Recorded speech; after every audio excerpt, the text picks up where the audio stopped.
What is going on, everybody out there? Happy Friday night. We got a great show lined up for you tonight. As always, good to have everybody coming in. We got fine people coming in here. As always, we've got with us that snooty lady that runs all over the world, only hangs out with us, pours to write it off on her taxes. How you doing tonight there, Gutters Pub? I'm doing good. How about yourself? I'm doing good. Couldn't be better. Well, I could be, but it wouldn't really matter. And we got with us our token mad scientist out there. How you doing tonight, Nathan? Oh man, it already feels like a fun show in the back, dude. This is going to be awesome. Everything's going right off the bat. Coming to us, we've got our redheaded stepchild joining back in with us again. How you doing tonight there, Tombstones? I am doing fabulous. Good evening, everyone. All right. Hopefully you're getting over your asthma attacks. Joining us tonight, we have coming in here our good friend from the Wendibros, Doug, coming in here to tell us about a bunch of his stuff. How you doing tonight there, Doug? I'm doing great, and as always, excited to be back. I know, man. Good to have you back. Always good talking to you. I'm sure you've had a bunch of good stuff going on that you're going to tell us about tonight, and I'm sure we can hit on some fun topics. So everybody out there, we do thank you for being here. This is streaming live to many, many, many different platforms, more than you can possibly imagine. Hell, I don't even know which ones they're going out to. But either way, glad to see people coming in here. Please make sure you've hit that thumbs up button. Sit back. We're about to get this show going.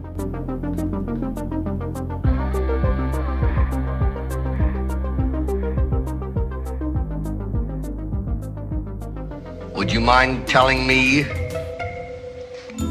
whose brain I did put in? And you won't be angry? I will not be angry.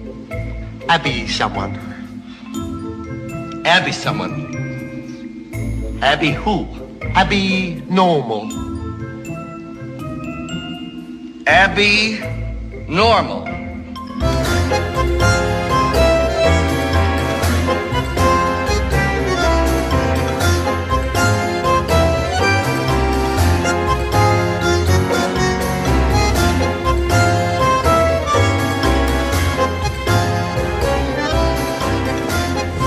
Listening to the ASN Podcast Network. All right, let me figure out how to do this right here. I got to pull this down and bring us up. Look at that. I almost did something right. Looks like we got KJ back in here. She's got some good technical difficulties going on. How you doing tonight there, KJ? You back with us? Hey, guys. Yes. All right. Can we get the woot woot? Woot woot. All right, cool. Yeah, we're going to our intro. All of a sudden you disappeared, but we can't start a show without your woot woot. So I do see we already got some fine people coming in here. We'll say hey to a few people.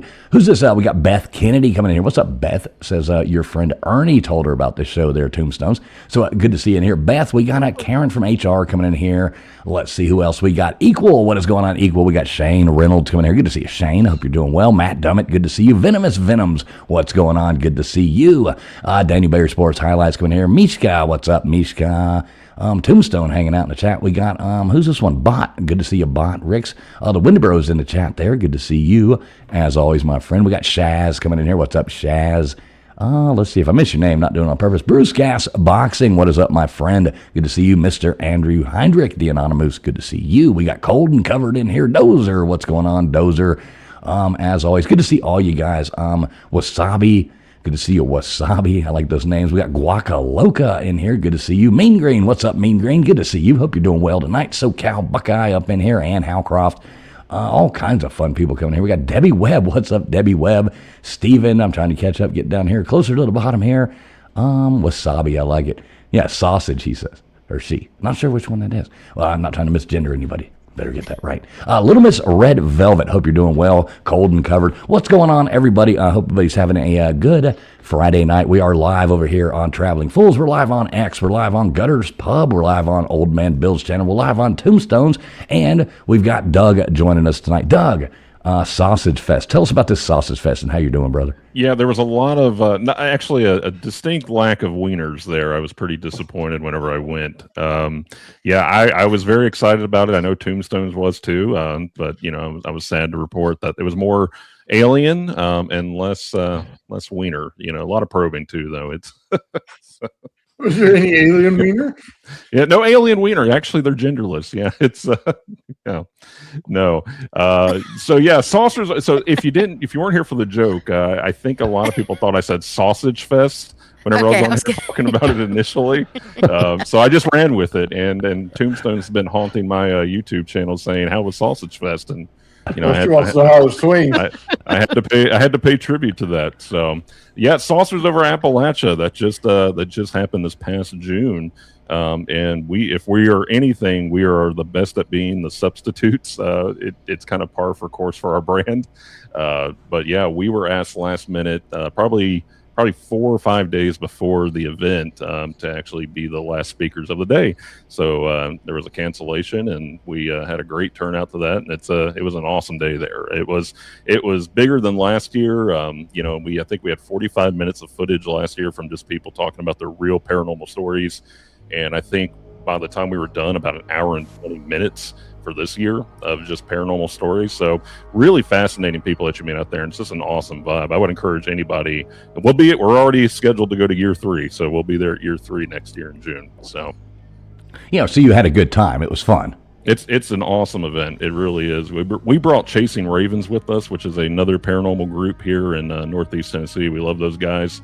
And we also brought Rick from the Ura Shrine with us too. We got him out of the shrine and let him just walk around. And his words were, "I just want to go out and experience these people." So that's what he did.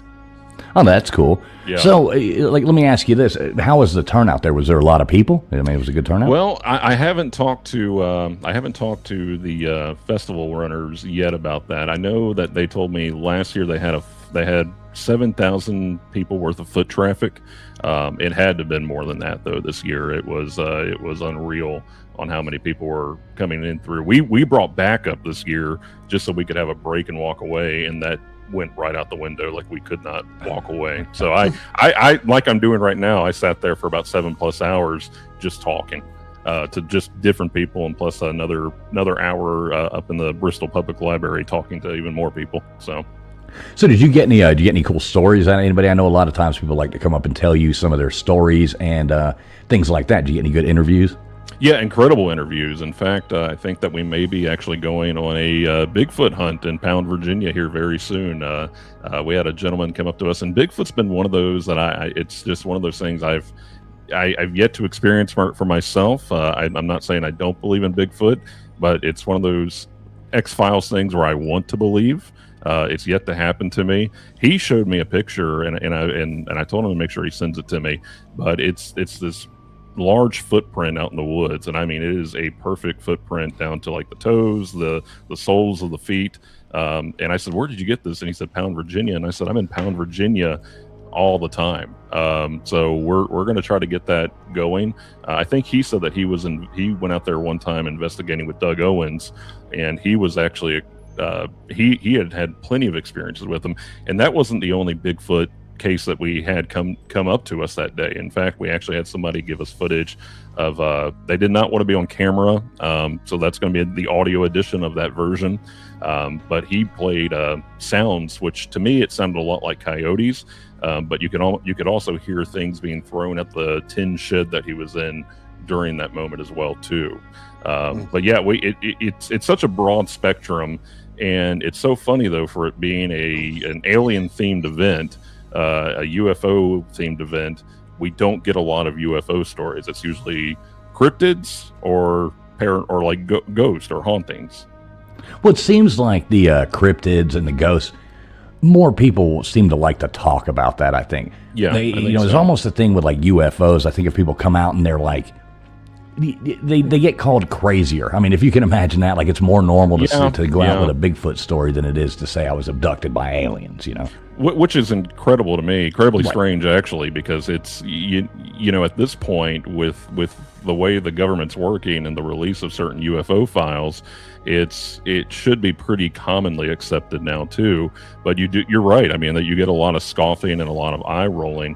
Right. I think we only had one UFO story that day, and it fit the bill of, it was triangular, light, a lot of lights. I'm not sure how much, I want to say it was probably just an aircraft that she didn't recognize, but she did say it was flying very low, and it was also without any kind of sound.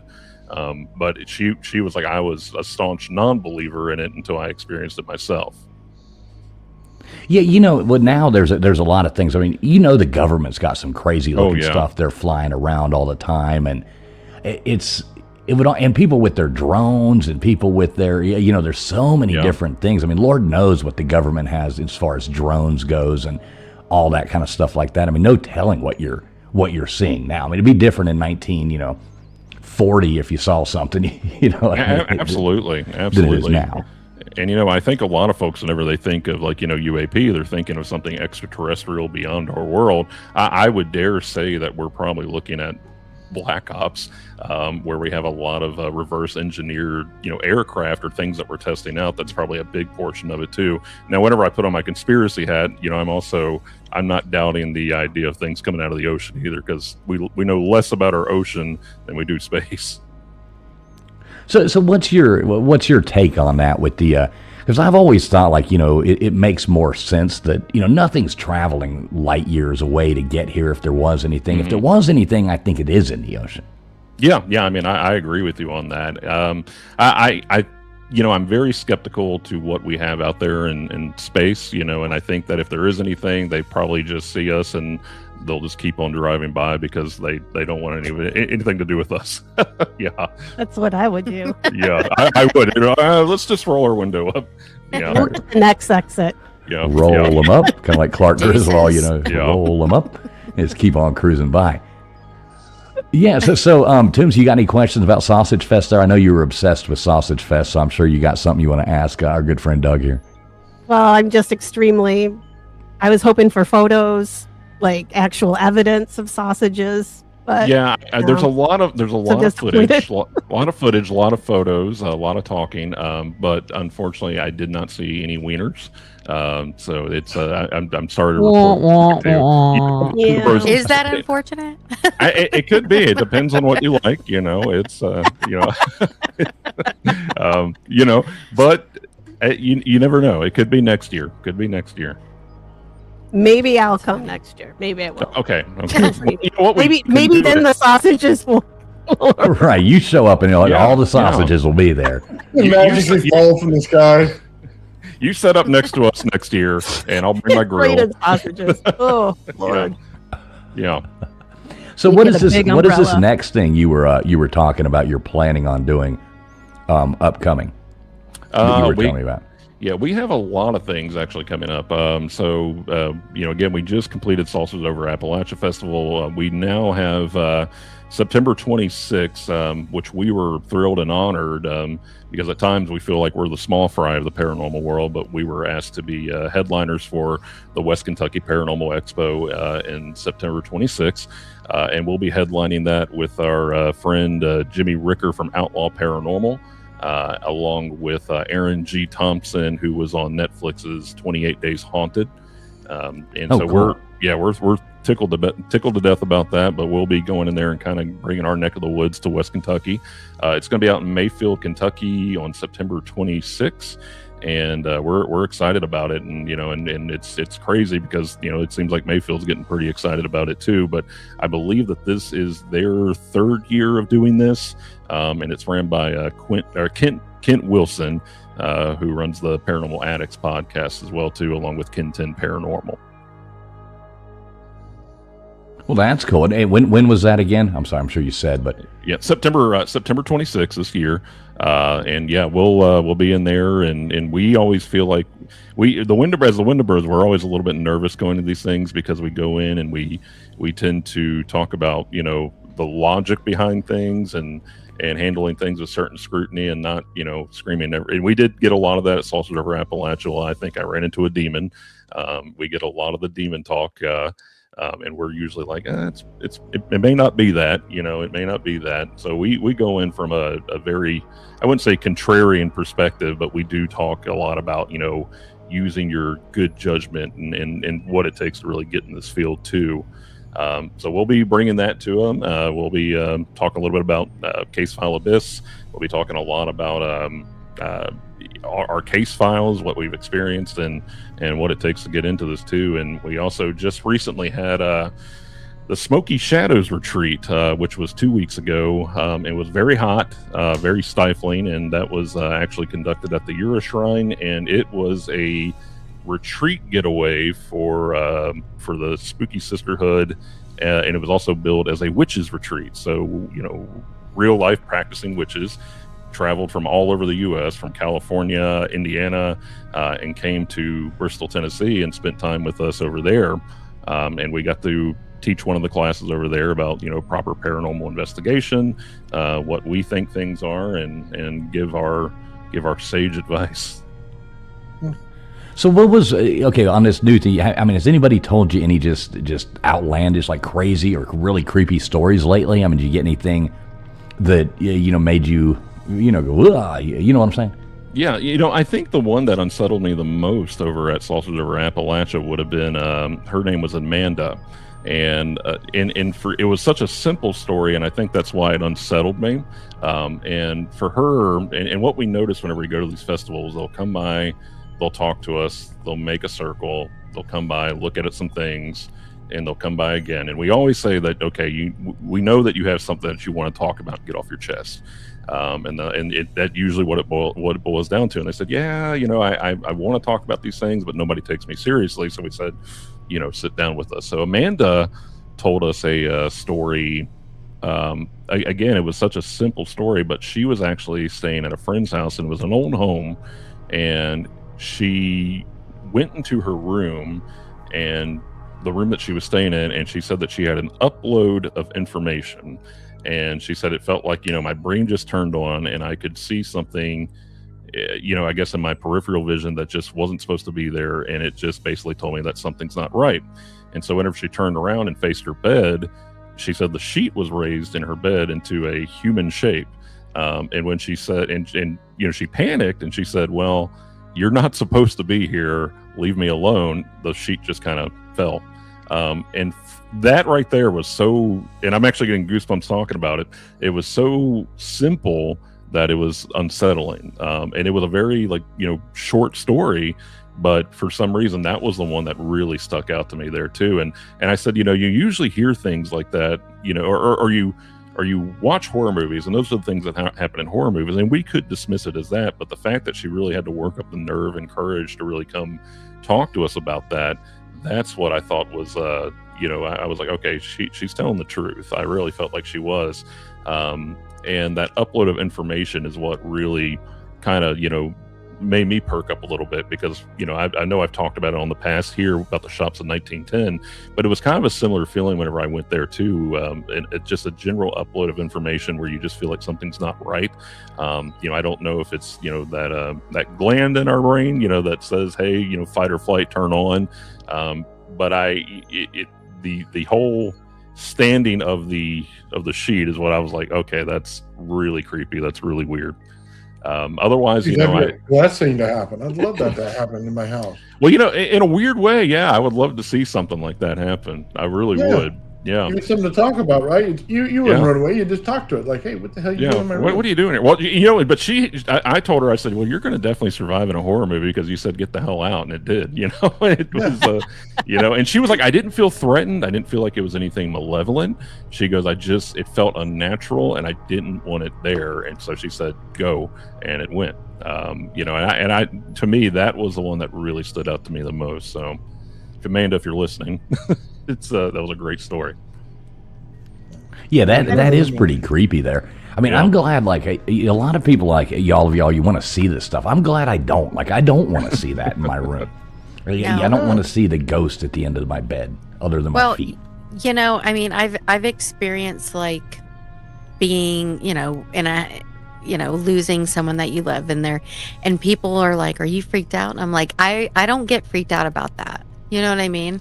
So maybe it's kind of that same feeling where if it was something that would have been frightening, it would have given her that feeling, but it wasn't. Do you know what I mean? Like that aura or whatever, that feeling. So that could be it too. You know what I mean? Like it just wasn't something that was aggressive or frightening. I live with the devil. My wife is literally the devil. You ain't gonna get no worse than that. That devil's gonna scare me. Okay, that woman has horns within a few minutes of talking to her. Okay, they just come out in flame. So we ain't got no problem with no ghost over here. Okay, we can have a party. We'll do some strip poker or something on the side. But no, I ain't afraid of none of that. You just come on and have some fun. We'll just start up some Tesla coils together and zap the crap out of ourselves and have some fun. Yeah, I'd still like to try your Tesla coils out there. I have That's the feel hilarious. For sure. You're like, let's party. I do want to know who this yeah. person in the chat here is. Who is this person? The official Charleston White coming into some of these things. Stop ducking me and get in the ring, big boy. Sign the contract. I mean, who's getting called out here? This is not on my channel. It's on mine. I hope I'm not getting enough. I don't need This one's on you. So this guy's coming after you over here, Toombs. You better get to working out and doing some tiny stuff here. little Scottish Oh, my girl. God. Don't- I know you got Charleston White coming out. You got Ooh, Charleston White taking you to the ring. Oh, dude, I'm so putting your picture up and doing a Rocky monologue. Getting stronger. Here we go. I'm gonna- Don't be messing I with my would- girl, hey. I would go run up some stairs, but my asthma is killing me. She makes it about halfway up that Philadelphia. Just one good steps. punch. Just one good punch. Right, all I gotta do is kick him back down the stairs. That's it. There you go. Oh my God, there's going to be a 50-year-old man with his hands raised and fat belly hanging out. It's a statue up there now of Rocky after I'm done. That's going to be outstanding. I don't think I'll make it to the top of the steps, so I might fall back down. Yeah, of all the people I thought were getting called out to get in the ring, I didn't think it was you, Toombs. But Right. you know, here we I'm so are. nice. There we go. There we go. So so what else you got coming up there, Doug? I know you're like events. I want to get to one of these events and come up there and hang out. So one of them's going to have to be like sometime soon. They're kind of addicting. You know, I'm trying to get you up to Screamiverse Expo 3. I think that we'd have a lot of fun if we got there, especially if we both set up some recording booths and stuff. That's this one here, right? Yes, sir. That is it. That's going to be April 10th through 11th, 2027. So we have been given the task of looking for some paranormal teams to really drum up some business on the paranormal side. I know that they had kind of a smaller representation last year, but they're wanting to go big this year, and we'll be on the stage along with a few other paranormal groups that we're hoping. But yeah, it's sure to be exciting. It's definitely gaining a lot of momentum. And Roanoke's kind of a weird place right now because they have their very own supervillain and superhero fighting over a Target parking lot right now. So it's Roanoke is a really interesting place. I think they're bored, but that's not a time to be bored right there. Screamiverse. So. But we're excited to be there, and then I think that we will actually be with. I think Salters Over Appalachia should be there this year too, because coming year. But yeah, it's exciting times for us. We've had a few investigations. We actually we were asked to do a re-investigation along with Chasing Ravens into the Ura Shrine, and that was really interesting. It turned into a night that we did not expect, and Outlaw Paranormal was currently filming for Scare Network TV. A series based on Corpsewood Manor, and if you're not familiar with Corpsewood Manor, very excited about it. Whoa. Tombstones was Nope. too. What the hell there's was a that? ghost. I'm wishing you away. Right, yeah. There you go. The ghost in the machine. Now I was getting some feedback. I think I was getting like a Bluetooth coming to my thing, so I Yeah. just turned my Bluetooth off, and it was like, oh wow, okay, now I hear everybody. All right, go ahead. Sorry, Doug. Yeah. So it's so we were asked to go out there with Chasing Ravens, and we allowed them to investigate out there at the Ura Shrine. And so while we were in there, Chasing Ravens, they come in there and they said, "Hey, we heard a voice in this hallway, and do you know anything about it?" And I said, it's funny because we actually heard a voice back in February there while we were just there preparing to do some planning sessions for Case File Abyss. And I said, do you all want to go in there and do an Estes session? They said, no, we absolutely do not. And I said, well, okay. I said, I'll go in there and do it. So we did the Estes session. Now, what is that? What is that? Like, sorry for my ignorance, but no, you're fine. So in an Estes session, there's different ways that you can do it. They have what they call Delco goggles, which are like red goggles that flash red lights into your eyes. Helps out with a trance-like state to focus. We typically just use a flashing red light. You'll put on noise-canceling headphones, and you will have it hooked up to a spirit box. And so you're really just trying to get into a meditative state, breathing in through your nose, out through your mouth, and that it's supposed to help you open up to hear things a little bit better.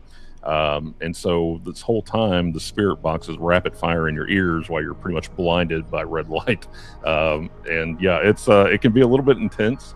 And so we went in there, and to kind of give you a little bit of a history about Corpsewood Manor, it's located in Georgia. We used to live about 45 minutes away from the manor itself. There's nothing really out there now. It's been pretty much destroyed. There was a fire there. Now, there's a lot of speculation as to what happened. They believe that it was an electrical fire, and it was a gay couple during 1982, I want to say.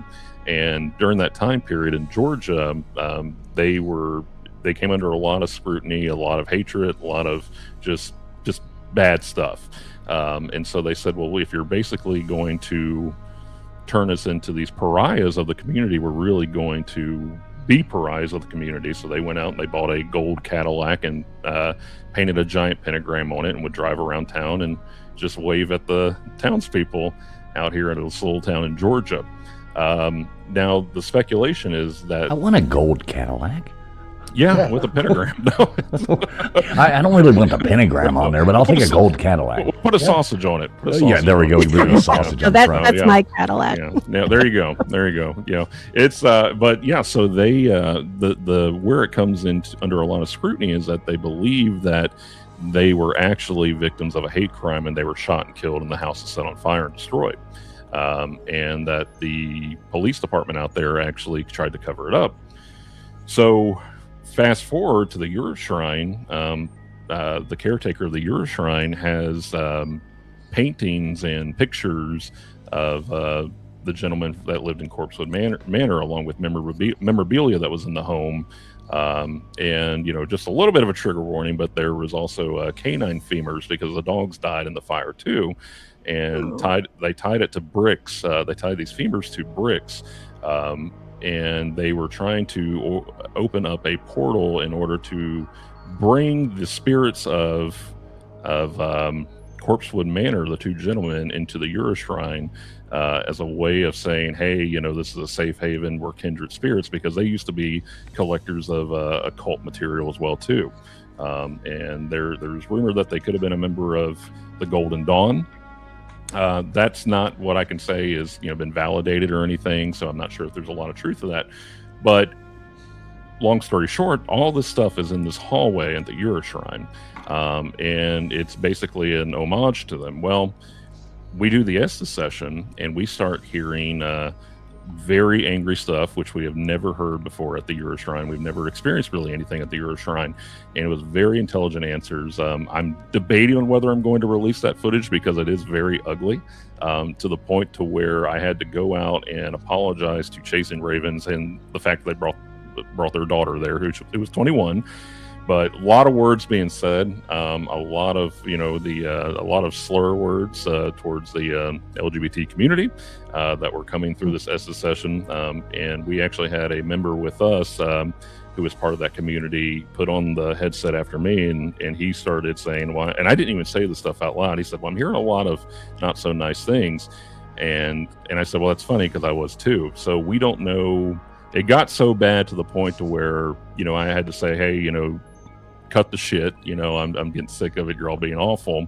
And it actually, Josh, who was on the Estes session at the time, said, "Sorry about that. I was just playing." and so it was really interesting.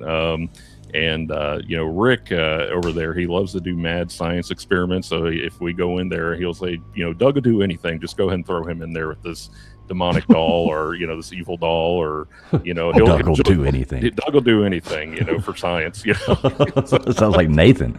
Yeah, y'all blow the world up. I think Nathan and I need to work together sometime. Yeah, that's for right. sure. Yeah. So it's but it was an incredible time. And again, I was like, guys, I'm so sorry for the things that I was saying that night, but I promise it wasn't me. And fast forward again, so we had to lead an investigation for all the guests that came in for the Smoky Shadows retreat, and I gave them a firm warning because they said, "Oh yeah, we want to go check that out. We want to go check that out." And then when we went there and sat down, and started doing it again, they said, okay, no, we don't want to do this anymore. This is really mean. And so that was, so I said, we warned you, and my wife, who's part of the Wendibros, Christy, she was like, he's not kidding. It's going to be ugly. But it's, so to me, I don't think the Euroshrine is what I would have considered active until a lot of that actually came into there. Now, is this your wife here in chat? That is, yeah, Christy. Okay, okay, yeah. I saw earlier saying that she was the female Wendibro. What's up, Chrissy? Nice to meet you. Yep, yeah. She says $20 is $20, so she knows her husband well. yeah. All in one.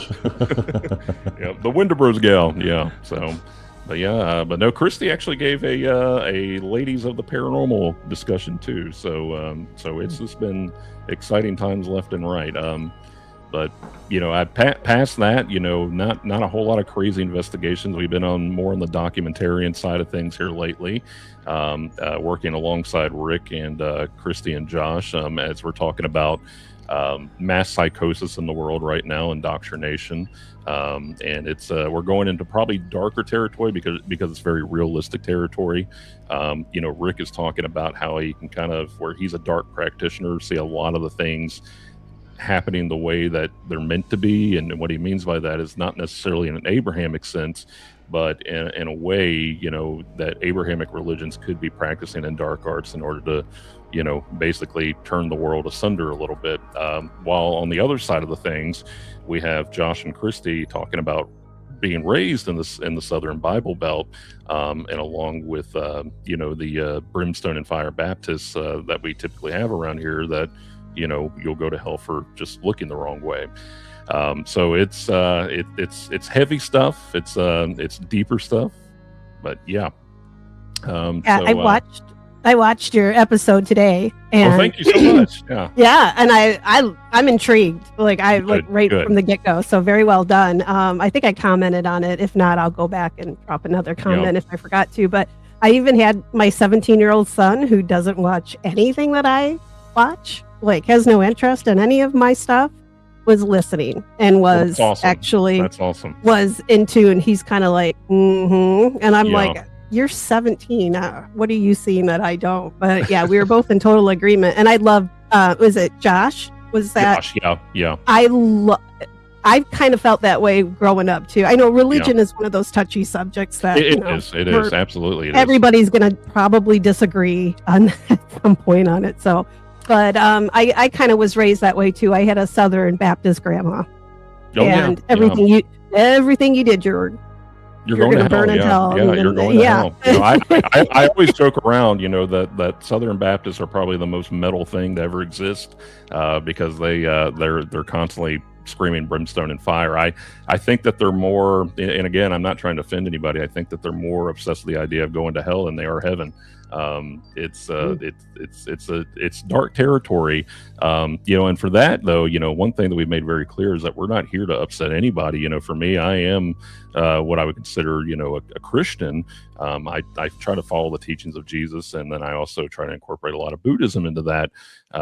But again, we're not singling out anybody, but what we're saying is that a lot of this stuff is being weaponized, and that's one thing that we have been talking to Rick about, is that he doesn't understand a lot of the infighting. He was raised Southern Baptist too, and eventually converted over to dark folk Shintoism, and he is a wealth of knowledge on that stuff, and he's just saying, this is all just seems very calculated, but what we're trying to do is that we hope people listen to it, and that they agree more than they disagree. And then what I've also told people, and we've had a lot of people, especially on the TikTok side of things, get really pissed off, and I'm like, well, have you watched the whole episode? And it's going to be probably a six-part series for this one, and honestly, the way it's going, I think that we're probably going to end up making seasons out of it. We want to talk to people of all different faiths, because what we're finding is that even though Rick and I are, I'm very on the light side of things, he's very on the dark side of things. We have John, who was,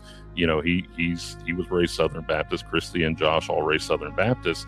We're all sitting here and we agree that, there's a lot of just nasty things in the world right now. And we're trying to say that most of the scary things out there right now are less paranormal, even though that you could attribute to a lot of spiritual warfare, but less paranormal and very a human-made monster. Yes. Interesting. Always about religion, huh? I just realized I was muted. I was sitting there talking to him. I'm like, yeah, well, I tell you, blah, blah, blah. I'm like, God dang it, I'm muted. We try to mute. I got these crickets outside, these hornets, like just taking over my house. So I did see somebody in the chat earlier. They were asking, where is Appalachia? Now, how do you describe that? Appalachia basically goes from Georgia to what would you say? I want to say does it not end at Maine? It's, like the Appalachian Trail. Yeah, doesn't it go from Georgia to Maine? Yeah, I believe so. So basically, it's the mountain range that goes through the Blue Ridge Mountains, through the everything all the way up, just straight up from Georgia up like that up into Maine. Mm-hmm. Yeah. I think Mia asked where though in Appalachia. She changed. Okay. Typed it again, and I think she meant to say in. Okay, I saw that earlier, and I just wanted to address that. I was like, a lot of people that watch this show aren't from the United States, right? A lot of people aren't from the U.S., so I like to, you know what I mean. At least if they're asking, so they know, because we have a lot of people over across the pond watching right now. So shout out to all you guys. Yeah, Mia drives around Virginia, so she knows. Okay. And West Virginia, so I think she knows where it is, at least. Okay. Just I think I saw somebody from Ireland in here, and if I'm not mistaken, at one point, whenever the continent separated, Appalachia and the mountains of Ireland were actually part of pretty much of the same mountain range at one time. Right. Well, they do kind of look similar too. Yeah. I love the mountains in Ireland.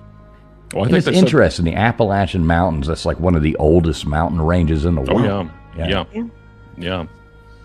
People don't realize that. Don't mountains get smaller the older they are? Isn't that how? Yeah, so they get smaller, like they get bigger for a while, and then they get smaller, like some kind of crazy stuff like that. I'm not a mountainonologist.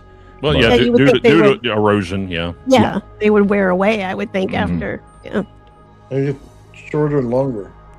Right. Yeah, they start to plateau. And if I'm not mistaken, too, like the Appalachian mountain range is, it goes further, like it's part of another range. I don't know. That stuff's so damn confusing when you go around. Look, we got KJ back again. KJ's going to go crazy I'm so here. Sorry, guys. Oh, don't apologize. I mean, geez, this is just. Can you hear me though? I'm gonna do my just my phone and see if it's the mic that maybe there's something. So anyway, I changed it. We'll see. We can hear you. Just pretend you're talking into a mic. You sound fine. Sound fine. And, as long as it don't matter. Don't worry about it. What's up, Jaron Carter? So anybody, Gutters, you got any questions here for Doug? I mean, I don't want to hog all the questions here. KJ, you got anything for him? Anybody else, want to jump up, or I'll just keep batting away? I'm super upset that I missed some of it because I was listening and it was cutting out. And so so I, unfortunately, I'm not going to be able to, but. Keep on, y'all. I'm excited to listen. Yeah. Right. What about you, Toombs? I'm upset because I don't know what happened. It wasn't my internet either. I think I've got to get my laptop checked out. Something's going on. Either that I think StreamYard's acting a little funky tonight. Yeah, and it did that to me the other night when I was on when I was doing a stream too. So I don't know. I have no clue what's going on with it, but I missed part of it, so I'll have to go back and listen to it. But I am really interested in exploring. I enjoy looking at other religions, and I'm not I don't believe there's no. I'm not saying like I said my Southern Baptist grandma, yes, but that's not like everybody. It's not every church. Everybody's a little different. That's just how my grandmother took it to be, because that's how her mother was. And and there we go. Is it just me? Okay, I was like, I thought it was. I'm someone's trying to get me to not listen. Like something's happening. One of the funny things about religion. And this is one of the things I have trouble believing. I mean, I'm Catholic. I have my own religion, and I don't look at anybody else's in a different way. One thing I can't stand is judgmental people who think that that think they have the right to think that somebody else is, going to hell or doing whatever they're doing. It's almost like a pompous opinion. Like, you know, you're so pious that you think that you can make that judgment based upon what you believe. Only God can make that decision, in 100%. My opinion. That's and I don't care if you're, you know, Muslim. I don't care if you're Buddhist. I don't care if you're Hindu or Southern Baptist or Catholic or, you know, like anything. It's not you making that decision. It's God making that decision. So, you know, that's kind of the way I look at those things. I don't like people going out there and, you know, damning other people. I got told that one time by. Oh, I've been told that. Yeah. Oh, I've been told. I've been told that quite a bit. Yeah. Yeah. For sure. But I agree. I just, you know, I'm not one. I am not the judger. You know what I mean? At all. And that's why, I am totally on board with that. Judge not, lest you be judged. Yeah. Exactly. Let's not you judge unless you be judged yourself. You know, the whole thing. And like, who are you? Are you God? You know, like you're judging me? Like, no. And people say that too, like, you're going to go to hell for doing that. And I'm like, man, not for doing that. I'm sure I did something worse. You know what I mean? Like, that's not going to be the one that gets me. I promise you. No. Yeah. People with religion. Yeah, you know, I mean, it's a personal thing, I think, and it's one of those things I don't like to go out there and push out on other people. You know, no, and you know, and that's one thing in the Bible is that they say everyone prayer. there? Yeah, it just says that prayer is in private. You know, it's a private relationship between you and God. It, you know, it basically. Nope. Oh no, the sound is. She broke her iPad or whatever. Not broke it, but you know, she can't hear me talking about her. So she was actually, you know, driving. Typical women driving. She was trying to pull into a parking spot, and it flew up. And she's back. Okay. Yeah. There you go. I'll tell the story later. Maybe I she's can't not hear back. anybody but you. Literally. Well, nobody else is talking. This is my worst fucking nightmare. I was waiting because I wasn't sure if anybody could hear me. Nightmare. I can't hear anybody but you. Yeah, this is your dream come true. Leave and come back. No, it's not. Leave and come back. I'm in your head now. You son of a bitch. Luckily, I can see Nathan laughing, and I'm like, okay. I feel like we're in a Zoom meeting. Okay, I can also hear. Yeah. Can you see my screen? That's so weird. I guess I need to go. Right? I'm just leave and come back. Leave and come back. No, leave. Why? She doesn't need to leave. I hear you. Oh God, this is Thank God. Absolutely ridiculous. I thought I was having a nightmare while I'm awake. I have that effect on women. But I can't hear Doug. He's talking. Can you hear? I can't hear Doug. Can you hear me now? Or Nathan. Nope. Okay, leave and come back then. Leave and come back. Damn it. All right, go for it. So Doug, I think we've kind of talked about this stuff before. Like, what is the scariest situation you've ever been in doing this stuff? Like, some stuff that made you be like, you know, holy shit, you know, what the hell's going on here? This has to be, like, I know you. One of the things I like about you the most is you look for like the rational. You look for the rational. What do you call it? Answer, you know, in lesser words, to what is going on before you jump the gun and go straight to, you know, it's got to be paranormal. You know what I mean? Look for a rational description of what it is. What's something that's made you actually question that and really be like, you know, this might actually be funky? Or has that never happened? It's hard for me to get unnerved, to be honest with you. And that's not me just trying to sound tough or anything. It's hard for me, you know. Honestly, I think that what we experienced at the Euroshrine with Chasing Ravens would probably scare off most people. And that was really just a tough situation of just things just being really nasty and mean. I think that whenever you do, and we very rarely run into anything, and I'm still skeptical as to what we were experiencing. I'm not going to say it was a ghost, it was anything like that. It could have just, you know, been a really mean frequency. I don't know. Maybe we tuned into the wrong radio station. But you know, for that though, I think that though there was.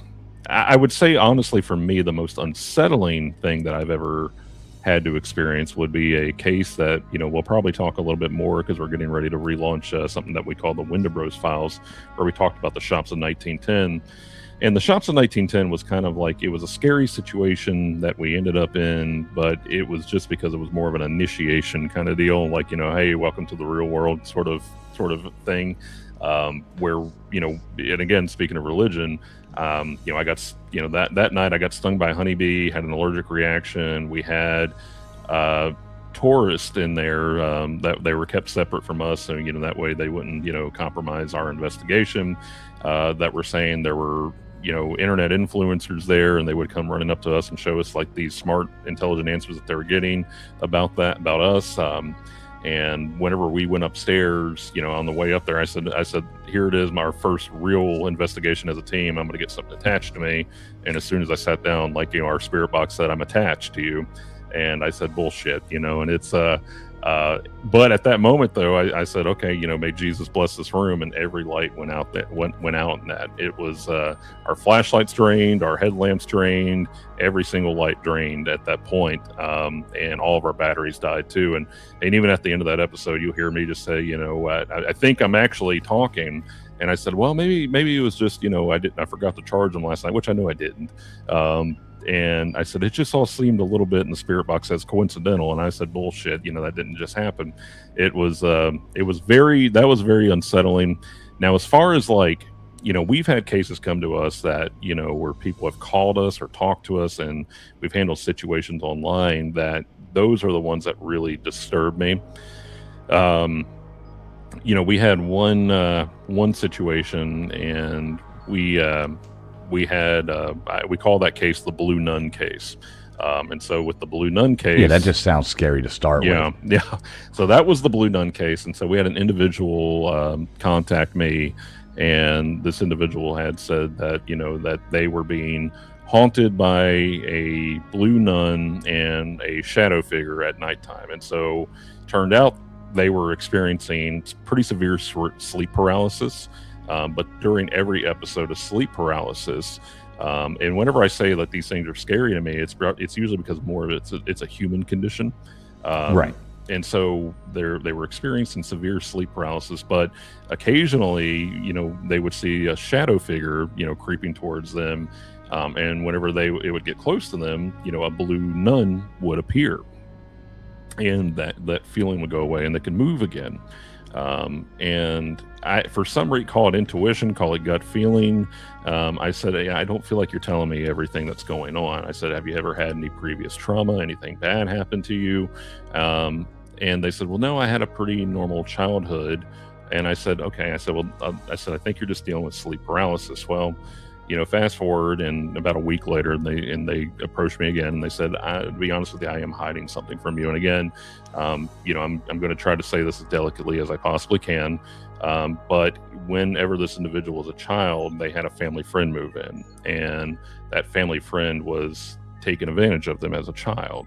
So it was a really bad situation. So they blocked out that memory, and that memory became basically the shadow figure. And so, whenever we really got to the deep part of that, and I was able to kind of identify what the real problem was, she also knew she would also go to church, and she got to know a nun that wore blue garb, and she always felt very safe around this individual.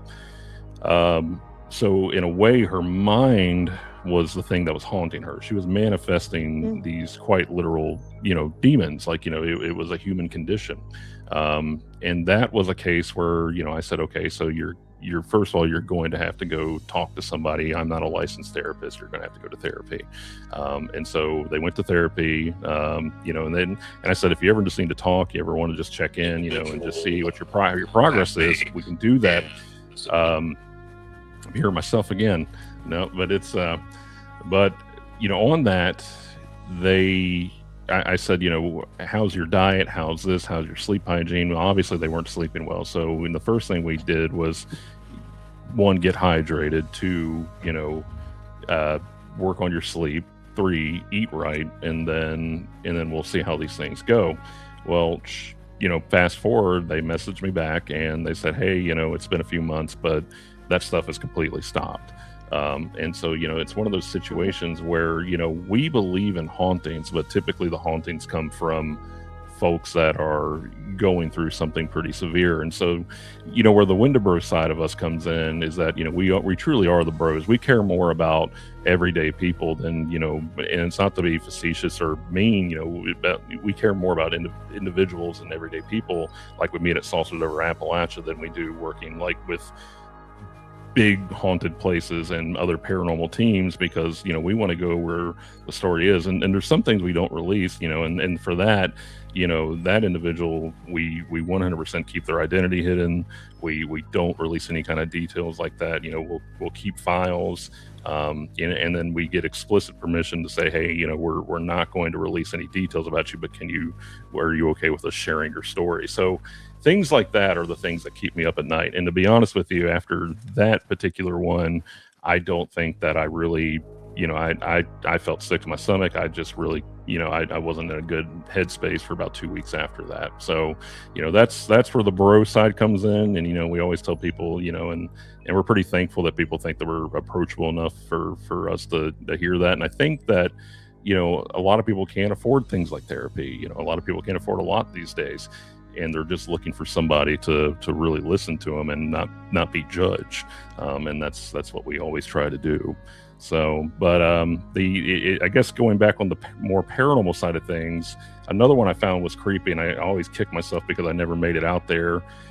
But we had 2 separate nursing homes reach out to us, and they said that both these nursing homes were reporting coyotes showing up in the middle of the night, and the coyotes were emaciated. And in the evening, they would come up. And if you've ever heard a coyote, especially out in Georgia, I heard a lot of them. They sound terrifying at nighttime. Coyotes have a crazy howl. Oh, yeah. Yeah. Oh, especially they're during scary. They yeah. scream. They scream. They scream. They sound very human. And so these coyotes would come up to these nursing homes screaming. And both nursing homes were reporting that whenever they would show up, somebody in the nursing home would die. And as they were taking these bodies out, they would look up in the second-story windows in both locations, and they would see a dark figure standing in the window at both of them. And that's one that I was bound and determined to get to. This was in Nashville. We never got out there, and we always talk about trying to get back out there.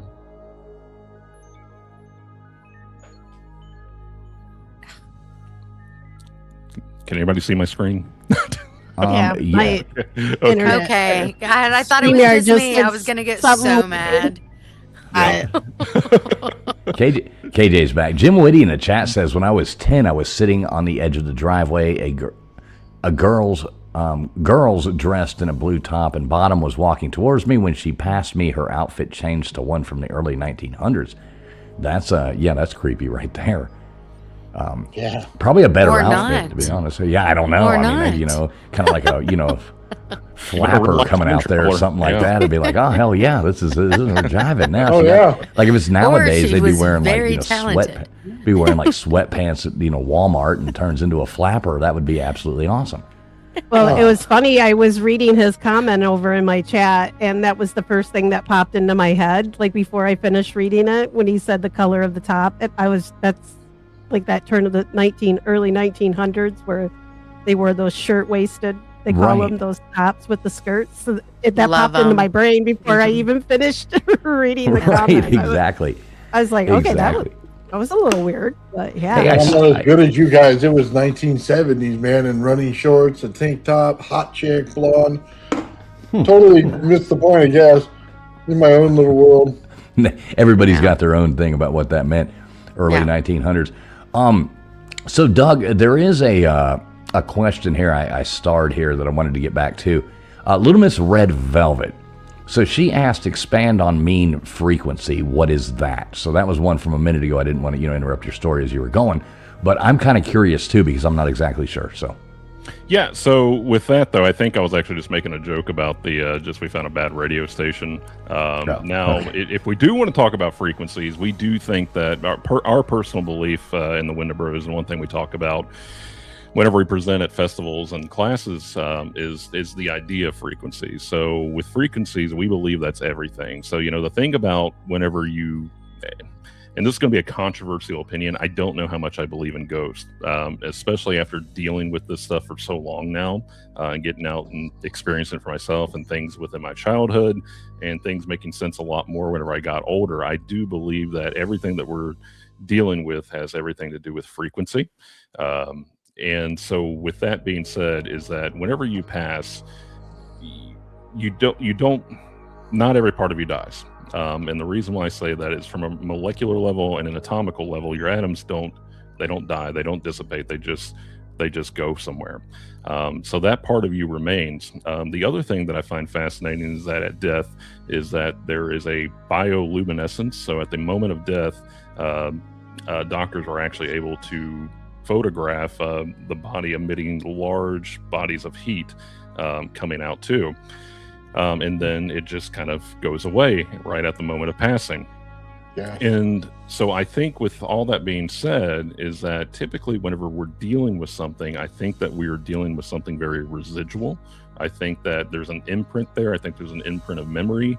I think that if your atoms and molecules are out there floating around, they may remember an idea of itself and may repeat that. They may hold on to some kind of bare bones. I guess if you wanted to put it in movie terms, if you think about Dr. Manhattan rebuilding himself during that scene where he just kind of, goes atomical, that would be a good representation of that. But that's the reason. And where I say I don't believe in ghosts, I think that we're dealing with phases or memories. And again, I'm putting on my conspiracy hat. Is that I also believe that we do probably have parallel dimensions.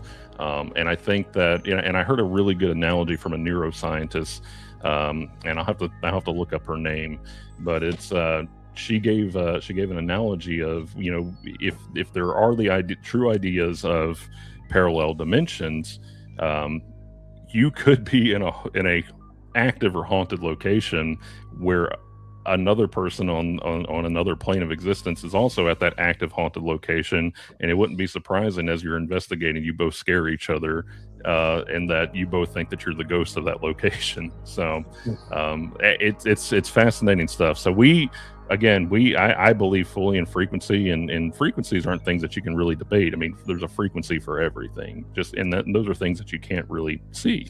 It's tangible, it's real. And I think that's probably a lot of, where the proof comes into this kind of thing. I think that if you go into an area that has been vastly populated, whether anybody died there or anything traumatic happened, you take a lot of good energy or bad energy. You could also have, residual imprints in there too, and you could just be picking up on that stuff too. It's not unlike, you going into a room and you just kind of feel, whenever you walk into a room, it can have a very oppressive atmosphere, or you just know that something happened here, and typically your gut and intuition's right. That's the reason I don't really buy into the label psychic mediums, because I think that everybody has some kind of capability, because you have to think in terms of our brains. Our brains are quantum computers. That's exactly what they are. We have nothing but electrical synapses happening all the time. And even the idea of pain, hurting ourselves, that's just our brain signaling, hey, this is happening in your body right now. Again, I can talk for a while about that. You have a aura about you when you go, anybody living. Yeah. And you can actually see it with certain glasses and stuff like that. So at the moment that you die, all of that energy pools together. Yeah. And what looks like your spirit comes out of your body. Now, whether it's spirit or not, that electrical energy in your body is your spirit. So it would flow in and get absorbed into the earth itself. No, you're right. Yeah. It caused a memory. So anywhere in that room, you could stick yourself in there and never come out. Like you could stick the energy in there and not want to come out and move from there. So staying and haunting the same place, not necessarily haunting, you just don't want to leave. Yeah, you just don't want to leave. Yeah. So if it was up to me, I'd walk the earth forever. I agree with you. I agree with you 100% of that. Like, I would love to explore the world and just go be a pest for everybody. Yeah. That's right. Yeah. I got a list of people I'm gonna hang out with. Oh yeah, yeah. We could wear black suits and be the men in black and piss people off. Wow. It's a fine line, KJ. It's a fine line, you know. I mean, I've been haunting you for quite a few years now, and I mean, I just call it hanging out. Hey, we do have kind of an interesting question coming in here. I paused on this. Equal wanting to know, what do you think happens when haunted places get raised and McMansions placed on the exact site? It's kind of interesting. Do you decipher that? What do you think about that? I mean, do you think it's, I guess raised, how would you say raised? Is that like torn down, I guess? Torn down, yeah. Right. I mean, do you think that, when they tear it down, take it to the dump, the haunting leaves with it? Or is it the actual location? And I think that's what she's asking, wouldn't you say? Yeah, I think, honestly, I'll kind of revert back to Nathan. I think that he had a really good analogy right there, that whenever your energy, dissipates, it goes into the ground. That's the whole reason why we say, grounding in a way. You have electrical currents at any given time going through the ground. I would encourage anybody to go put their bare feet on it. But it's, go touch grass. But yeah, it's, I think that Nathan pretty much already answered that question, that, energy doesn't really get displaced. I think that it would probably be absorbed into some place like, the ground. You have a high moisture content, and they already have electrical currents going through there too, not to mention man-made electrical currents. As far as and I'll be honest with you, one thing that we talk about is that just because a building is new doesn't necessarily mean it's not going to be active. I have experienced a very new home be incredibly active, and it was the first people ever in there. And again, I think it was because the high. It actually turned out to be an Indian burial ground, and there were. You mean poltergeist, right? That story was his childhood home. Yeah, well, Nice. we have dealt with poltergeist before, but it wasn't a poltergeist. It turned out to be a toddler. But it's turned out to be a same thing, right? Wait, yeah, wait. Yeah. Wait, you can't stop there. No. So the thing about poltergeist, and the best analogy I ever heard for poltergeist is that it's never just one entity that it could be throwing these things around. It's not, and there's a lot of buzzwords now, like tricksters or pranksters and demons. That's the big one right now. But the way the best analogy I ever heard for a poltergeist is that you have an intersection. You have a four-way intersection. And so you have all this energy and all these frequencies coming together at the same time, but none of them yield, none of them stop at the stop sign, and they just crash. And that's your explosion of energy there, which could, again, a good theory, I think. But the toddler situation, we had an individual that was playing with a Ouija board, and they reached out to us, and they were actually trying to contact their deceased mother. And I thought the funniest thing about this was that this person was an atheist, did not believe in anything, or so she thought, and pulled out a Ouija board in order to make contact with her deceased mother. And I said, well, if you're an atheist, why do you think you're going to make contact? And she said, well, and grief's a funny thing. Grief's a funny thing, and it'll make you do things that you didn't think that you're going to do before. There's already this paranoia surrounding Ouija boards. For me, I believe that everything is about intention. I believe that manifestation is a very real thing. So if you go into a Ouija board and you're planning on making contact, and you already have the stigma about a Ouija board, you're probably going to get spooked, and hence you're going to end up haunting yourself. 100% done it. Right. Yeah, I agree. Yeah. Yep. Yeah. You're gonna end up haunting yourself. So. Yeah. And again, it's so funny, and I know I bounce around a lot, but whenever we were at the witches retreat, I was telling the story, and again with the witches retreat, it's mostly women, and I said, what is the one thing that women are notorious about not doing? And they got real quiet, and I knew that I was walking on thin ice. The dishes. And I said, laundry on time. It's got a million. We can go all night on this one, brother. All right. Doug, please Food's continue. never ready, right? that if I know my wife, then they are bad about not hydrating and drinking enough water. Women never drink You're enough kidding. water. Well, I'm no, not you kidding. go, That's- but There you whatever. So, and every woman in there said, "No, he's right. Yeah, we don't drink enough water." And we Bullshit. I drink a shit ton of water and I work out all the time, but whatever. Go ahead. Continue, Doug. We should have said shut their mouths. Shots fired. But boom. But yeah. But no, sorry. But so we had that talk, and they all As I agreed. drink Yeah, and you know, because my wife, she'll come home and she'll say, "I think I'm dying." I said, "Well, have you had any water?" "Well, no, not in a week," and that's usually what happens. wow. And that is she's in the chat right somewhere. So I'm Yes, scrolling down. I'm going to somewhere. find this. She's probably going to come and yell at you. But it's so we were talking about that. So the case, this particular case is that we found was for one, you know, she was grieving her mother, so yeah, she wasn't taking care of herself, she wasn't sleeping right, and she was using a Ouija board, which opens up, you know, a lot of paranoia.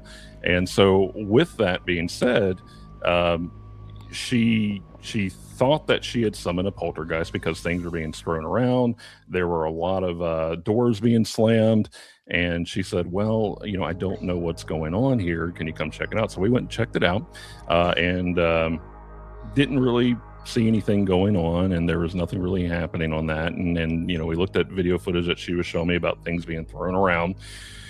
I said, "Well, I said, first of all, get rid of the Ouija board." And, you know, and there's a lot of controversy around it. You know, I said, "Let's close the session, you know, get rid of the Ouija board. And then from there, what I want you to do is just, you know, throw it away, just get rid of it." And so she said, "Okay, I'll do that." And so she got rid of the Ouija board. And sure enough, you know, I said, "Are you drinking right? Are you eating right? Are you sleeping right?" "No, none of those things, none of all the above." And I said, "Okay, start doing that." And so after all was said and done, about a week later, she says, "Hey, you know, it all stopped. The poltergeist activity stopped." I said, "Yeah." I said, "You weren't being haunted." I said, "You're haunting yourself." I said, "But this was all, you know, manifestation in your own mind." Well, about a week later, she goes, "Hey, I feel really stupid." And one thing we always say is, "Don't feel stupid." And I said, "What's going on?" And she said, "Well, I looked at security footage a little bit more, and my toddler had been throwing things around and slamming doors, and it was never poltergeist, it was my toddler." So, and that was the Fort Payne poltergeist. So that's why she wasn't sleeping well. yeah. Right, exactly. She's got a toddler. I mean, that's going to make you not sleep well. That was the poltergeist. Wow. Yeah, But I've said it. Comment from a big dog, "I can make a good water salesman." Here, look what I'm. I think Doug actually works in the water industry. Yeah. That's so funny. Do you remember back when water used to be, you know, like one day you thought about it, it was like, wow, one day water is going to be more expensive than gas. And you know, that is kind of upside down right now. But a lot of times, I mean, you go in there and buy a bottle of water at the gas station now, and you know, it'll be like, you know, $3.12 or something for a bottle of water. Yeah. I'm like, give me back the garden hose. No, I'm going to be 15 ounces honest. of I water. usually just have my own cup and I fill it with ice and water every time I leave the house. And I have it in my vehicle and I have it everywhere. I mean, that's just what I do. I think a lot of women actually do that, which is, you know. Not this one. Not this one. Well, a lot I'm bad. of I'm women bad that about I it. know. Statistics. But I also, I mean, my job is, you know, I mean, fitness. If you know, you sweat all the time, you drink water all the time. I like my Diet Coke a little too much. No, y'all and That's your my soda. only Drink water. demon. I have, Drink yeah, water. no, but whatever. Whatever. But I was gonna. okay. I was just But gonna say listen. that I agree with Doug because I believe too. I'm just gonna get this out. I've tried like 4 times now. So Okay. about the whole poltergeist activity because that is one that always bothers me the most. And like the first thing, right? Like you watch the Ghost Hunters, all the shows, not the Ghost Hunter, not like I'm not picking on one show, but you'll watch and they're like, we've got poltergeist activity. It's a demon, and it's and then they start talking to the family, and you can tell they're all like bejiggity. They're like all just like, "Are you sleeping?" You can tell they're not sleeping. They're like all, you know, they're all freaking out, and I experienced this myself, like when my mom was in hospice. We had stuff falling, getting knocked over. you manifest a whole lot of things. Like your mind is a whole lot stronger it's a whole lot stronger than you give it credit for. Like you can definitely be manifesting a whole lot of negative energy, just as you can come into a space and be like, this is my happy space, or whatever people do. Like you want to bring good juju into an area, you can bring negativity into it too. And sure enough, you could knock your own things off. You could knock over glasses. Do you think that's it? Because I was in hospice with my dad, but it was very a more positive. Do you think that you think that happened? Yeah, it was definitely with my mom's pet, because she was very she wasn't accepting She of was it. fighting it. She was very much so, because it was far too soon. She still thought she had a lot left to do. So, and we were all and it was just really, I was the only kid of hers that was here. So it was really just, so she was reacting and I was reacting, and the two of us together, I mean, stuff flew, doors slammed, and no toddler. I wish I could blame it on one, but just the teenager, which he was upset too. So God, that probably worked into all of it as well. So, but yeah, I think we do. Yeah. I mean, we make a lot of our own ghost. Sleep paralysis, get therapy. Do that first if you can, because that's usually there's some PTSD or something usually. And once I get therapy, my sleep paralysis stopped. So it's just a lot of those things. Think of a logical reason for it, and if you can get rid of all, you can check all those boxes, like, okay, it's not this, then okay, maybe you do have something going on. But I mean, don't they say most of the time when people suffer sleep paralysis, it is in like a time of either overly stressed, lack of sleep. I've only had it like twice in my life, but it was horrifying. I saw somebody earlier talk about that. They were like, sleep paralysis is horrifying. Yeah. It is horrifying. And, I've only had it twice, but it was weird. I mean, you get into the old hag, you get into all, the hat men and all, people see the same things and all that. I mean, that's probably a manifestation in your own mind, but it is horrifying, like to be sitting there and not be able to move in your mind, like you're still asleep, but you're awake, and it's in, it's obviously there's something amiss there. I don't really believe there's some, old hag sneaking into your house and trying to strangle you. I don't believe that. I can see how you would feel that way. Yeah. You feel like something is like holding you down, sitting on top of you. It's freaking terrifying. But yeah, there's psychology behind that and it usually is times of stress. Like I can name every time that I had issues with mine, and it was always a breakup or something going on that caused it. But yeah, thank God, knock on wood, I haven't had it in years and years. Another good thing too, sleep on your side if you can. Amen. Become a side sleeper. Yeah. The old hag can't strangle you if you're on your side. Can't get you when you're on your side. Yeah. The old hag. Wait, I think I've been trying to train myself to sleep on my back because of my neck issues. So that's interesting. Did you used to sleep on your back? Yeah, all the time. I was a back sleeper until my mid-20s. And yeah, no. Wow. Not after a while. When you get tired of like being woke up at like, and you're like, oh, and then you can't go back to sleep. I'm trying to train myself to do it. And now I'm just terrified to go back because I'm like, well, what did the therapy work or did I just? Once you go back, you never. Anyway, sorry. Sorry. Watch it now. But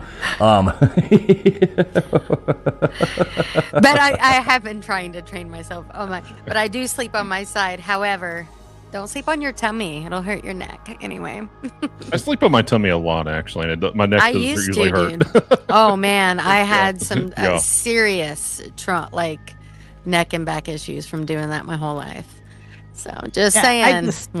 I end up whatever. Usually it's like a half tummy, half side sort of situation. And I'm like, I'm trying like starfish. Yeah. So I've got a question here, and I kind of want everybody's answer on this one, like everybody up here. So, and maybe I'll go last, so I don't deter. So we were talking about Ouija boards earlier. What are y'all's thoughts on Ouija boards and the legitimacy of them and stuff like that? Gutters go first. Nope, I'm not playing with them. Nope. But I mean, do you think? I don't. Whether Yes, or not I you believe- use them or not, do you believe that that it is Yes. real? That is Obviously, a real way I'm to scared shitless communicate. of them. Yeah. I'm sorry. Go ahead. I feel scared. I don't want nothing to do with them. I do believe there's some kind of woo-woo shit goes on with them. I don't mess with them. Can you never define have. woo-woo? Woo-woo. So you never have, like as a kid or Never. at a friend's. Okay. Nope. So you've never even touched one. You're that scared of them that you I don't. never touched one. Actually, my daughter brought one home when she was a teenager, and yeah, she had to take it away. I made her get rid of it. So I mean, did you beat her or did you just say no, Did you? I was beat not her? happy. She beat her with the board. Take it? Definitely. Like no more wire coat hangers, no more Ouija. Yeah, that's right. I told you not to bring those Ouija boards. All right. All right, Nathan. What say you? See, and I want the scientific. Nathan's the scientist yeah, here, so let's hear it from Nathan. I want to hear what you got for us. I don't give one shit. Put that thing right in front of me. We'll do it. You ain't got no fear in my heart. But you've never done it. No. Like, I died almost a couple times doing stuff. Okay, you're not going to freak me out with a little board. Yeah, you bring it on. You bring the ghost. You bring You're everything. like A, You B, get- I mean, what demon's going to tell me something? I'll just zap it again. I mean, look, you ain't Yes. getting nowhere with me. That's the problem. Okay, and it's not that I don't believe, because I'd love for something to walk through the wall. I'll be like, dude, you walk through the wall. That's badass. I'm walking through with you. Hold my hand. Let's go. You know what I That's mean? what's There's no up. fear. You want to talk through my body? You want to dance around, paint my pecker, and do a dance in the front yard? Let's do it. But you know what? I have no fear whatsoever of it. Not one little bit. Okay. Wow. There's nothing embarrassing you could do to me to The make it Ouija worse, board okay? is lucky. No, anything. I don't know. None of that stuff. The You Ouija can go board to is any lucky. location you want and play the game. Okay, I have no problem, because once you start looking at things in a scientific perspective, like I do, there's nothing that's going to shock me. Nothing whatsoever. Okay, you could rise up from the ground, say hello, do a little dance. I'd be right there with you. We're doing the jig. You know, I mean, whatever it takes. Okay, you're not freaking me out. It's just not going to work unless you're my wife. Then that woman freaks me out all the time. That's the only way. It would, like, if it said WIFE, I'd be fucked. Other than that, we're good. Oh my God. Now the pecker is what you use to go to the letters and stuff, right? Is that- Oh, Yeah, that's what they call that. The pecker. Help oh no, a me. planchette. I'm sorry. No. Yeah, it's like an Indian thing, man. We go out there with fucking painted peckers doing the dance around the fire. That's I've never the- seen a painted. Well, it's a sausage fest you missed. See? Yeah. You got to get in an Indian tent, smoke it out, you know what I mean? Hot box it, and go out the peckers Next out year. painted. Next year, That's Yeah. right. Next year, sausage. painted Yeah. pecker festival. Yeah. Pecker Fest.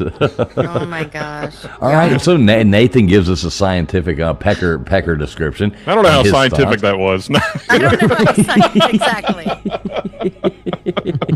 All right, Tombstones, what say you? Well, I have one, so. Oh my God, I get that thing. You do not Yeah. still have a Ouija board. No, you don't. Yeah, mine's from Salem too. So like I got it right from the horse's mouth. So to Salem, speak. Oregon? But, Salem, Mass. Oh, okay. Just making Yeah. sure. Like my shirt says.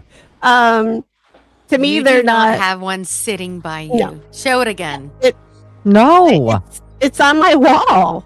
It's Holy art. sheep shit. Yeah, it's an actual. See, it's got two sides too, just in Oh, I case one see it. doesn't work right. Yeah.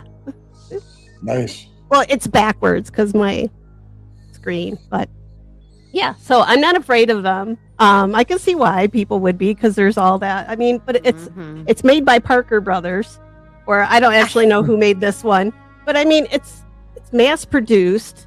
Mhm. I hear like even like people who do professional ghost hunting say, "Oh, I'll never touch a Ouija board," but then they're playing with like Ovulus, you know, the spirit boxes and everything else, and it's like, how is Same that any thing. different? Same It's thing. the That's a same good damn thing. point. And people use. I've seen the old school, like you take the two pencils and put them, like cross them, and you put yes or no, and the pencil goes like yes or. There's so many different, and everything is what you put into it. Like if I sat here and said, "Come on, devil," I'm not. Yeah, I'm probably gonna get something really. Yeah, I'm just telling her no. Do you use it though? Have you? I've used it, and very rare. I've gotten only good things because I put out what I want back. I put out good things. I ask nice questions. I'm not an asshole. You're like, should I go pee right now? Kill yourself. I don't do. That's just bullshit. Like those people are just doing it for performance. Performance value, and that's it. What would you use it for? So I do live on a haunted piece of property, pretty haunted, and I've chatted with who I believe the people are that lived here because I verified some of it because I also do the history aspect of it. Like I do like to do my research. Right. And so I've talked to those people, like they told me how they died and I went and verified it. And I'm pretty sure I did talk to those people, but you just, whatever intention you're putting into something, make sure it's good. And if you're walking into it, like you're touching it, like I'm afraid. Yeah. Don't touch it then. Just leave it alone. If you're afraid of it, don't touch it. That's a good idea. Don't play with it. Don't play with any of that stuff if it frightens you. So if you're scared of it, don't play with it. Yeah. Something is telling you not to do it, so listen to it. Yeah. But I'm not afraid of this one. I'd buy 20 more if I could. But yeah, this is just the one I have. It's just got some sentimental value because it came from Salem and that's where my people are from. All right, so we'll let Doug go last. So KJ, what say you? I mean, I grew up with my older sisters, grew up with all the, the spooky talk and all the stuff and grew up playing with them. And it was scary, and I was very young. And it was scary. Now, was it real? I don't know. I mean, I felt like it was at the time. But I mean, we're talking middle school, that age where you're light as a feather, stiff as a board type of stuff. If you ever played that game when you were a young girl. That was fun. Right. Yeah. And used to go to haunted. So, I mean, Ouija boards, I believe if you believe, obviously I'm a believer in Christ and such. And, I feel like it depends. Yeah, I think that could be a scary thing for The Exorcist. No, I'm just kidding. As her head spins around. But I mean, I think it's I think if you let anything in, it's possible. I don't know. If you believe in the good, you believe in the bad, right? Mm-hmm. I mean, that's just one kind of where can't I'm exist at. without the other. Exactly. So but I mean, it is a game, right? You buy it at the store, but I feel like if you invite anything in, I don't know. I don't want one now, isn't it? Yeah, that's terrifying to me. But as a kid, I was, it was just part of my childhood. So I don't know. Weird. You never know. Yeah, and that makes sense. And that's kind of the way I look at it, too. It's like something that I believe you can... It could work if, if you invited it and willed it to work in some kind of way. Like, do I believe Parker Brothers or whatever is putting out some kind of thing to some transport to, all these other things. But, I mean, I think a playing card could work if you wanted it. That's what you wanted it to be. And you manifested that. I personally don't like messing with them. I only did it once in my life, and it was creepy. And was somebody else moving? You don't even know. You don't know what really happened. But it's not something that I don't like inviting things into my life that I don't want in my life. And that always seemed like a window to be able to do that. So that's kind of where I've always stood on those. I don't disbelieve in them, but I don't really believe in them. I think anything could be that. What say you, Doug? I 100% agree with Tombstones, especially with that passionate response. I couldn't have said it better myself.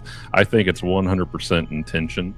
And again, I think that I could pick up anything in here right now on my phone, and my phone, is probably creepier than, a Ouija board, because it's always listening, and, I can think about something and it pops up on there.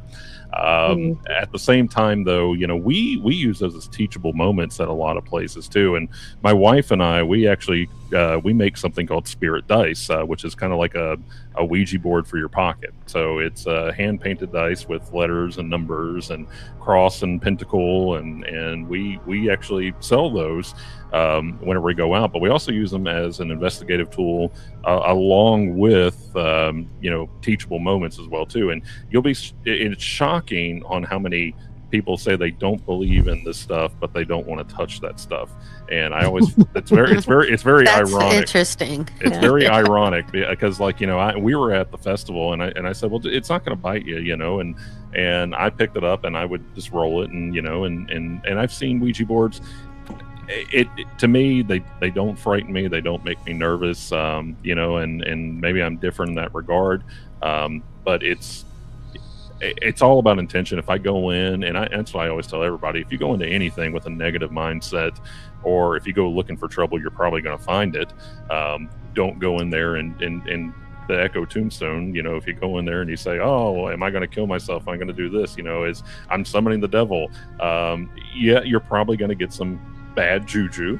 And that's probably more of a mental block than anything that you're putting on yourself. Long story short, no, I don't believe that there's any harm so long as you go into it with the right intentions. And again, you're not there to invite things, you're there to communicate. And it should just be used for a communication tool. I've had some incredible things come through on Spirit Dice. I remember getting into a lot of trouble as a child. My mother did not want a Ouija board in our house, and my brother did bring one into the house. And me being a stupid 5-year-old kid, I didn't know what it was. So I'm over there with the planchette, just going all over it, and having a great time. And she was like, where did you get that? My brother brought it in. It wasn't my fault, but it's but no, nothing ever came of it. Nothing ever happened.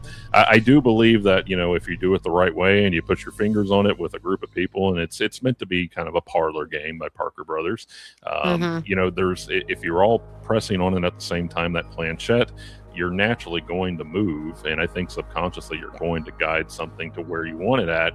Now, I think that is your subconscious telling you, this is my intent to go here. And group think and group panic is a very real thing. But now, is there anything mystical to them? Yeah, probably. But again, I think that any object that you have that you want to put some kind of intention behind could be considered within that realm as well. That's all. I've never thought of that. You could be leaving. Yeah. But I always do. People mess with me.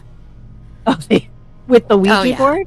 Oh, yeah. I got messed with, for sure. You never got teased as a child. No, not with mean stuff. So I think exactly. I think if you have a group of kids, especially, but I've never done it as an adult. I'm just not going to do that. I got enough issues. I'm not going to go pull out my Ouija board with a bunch of people and be like, let's see what happens. That's what happens when people come to my house. They're like, hey, what's that? I got enough shit going on. You know what I mean? Let's try it. I'm the opposite, because I go to these places and people are No like, way. and they'll say, you have that, and I'm like, yeah, you want to try it out? And they're like, no, and and it's so funny, how scared other investigators are of this kind of thing, but it's, I'm like, yeah, let's try it out. I'm very much like, yeah, let's pull it out. Let's see what happens. I'm all about testing catalyst and seeing what we can get. I'm like, you know what? I'm going to play it safe. But it doesn't come from a place of disrespect. It's just saying, hey, if we're going to try to prove the existence of something, we have to test every variable. True. Yes. Yeah. If you want to prove it's right, then you got to play it. You got to. Yeah. But I played with these things. Every slumber party I ever had. For sure. No, when I was a kid too. What is that? But every slumber never. But you don't have. When's the last time you did it with a group, though?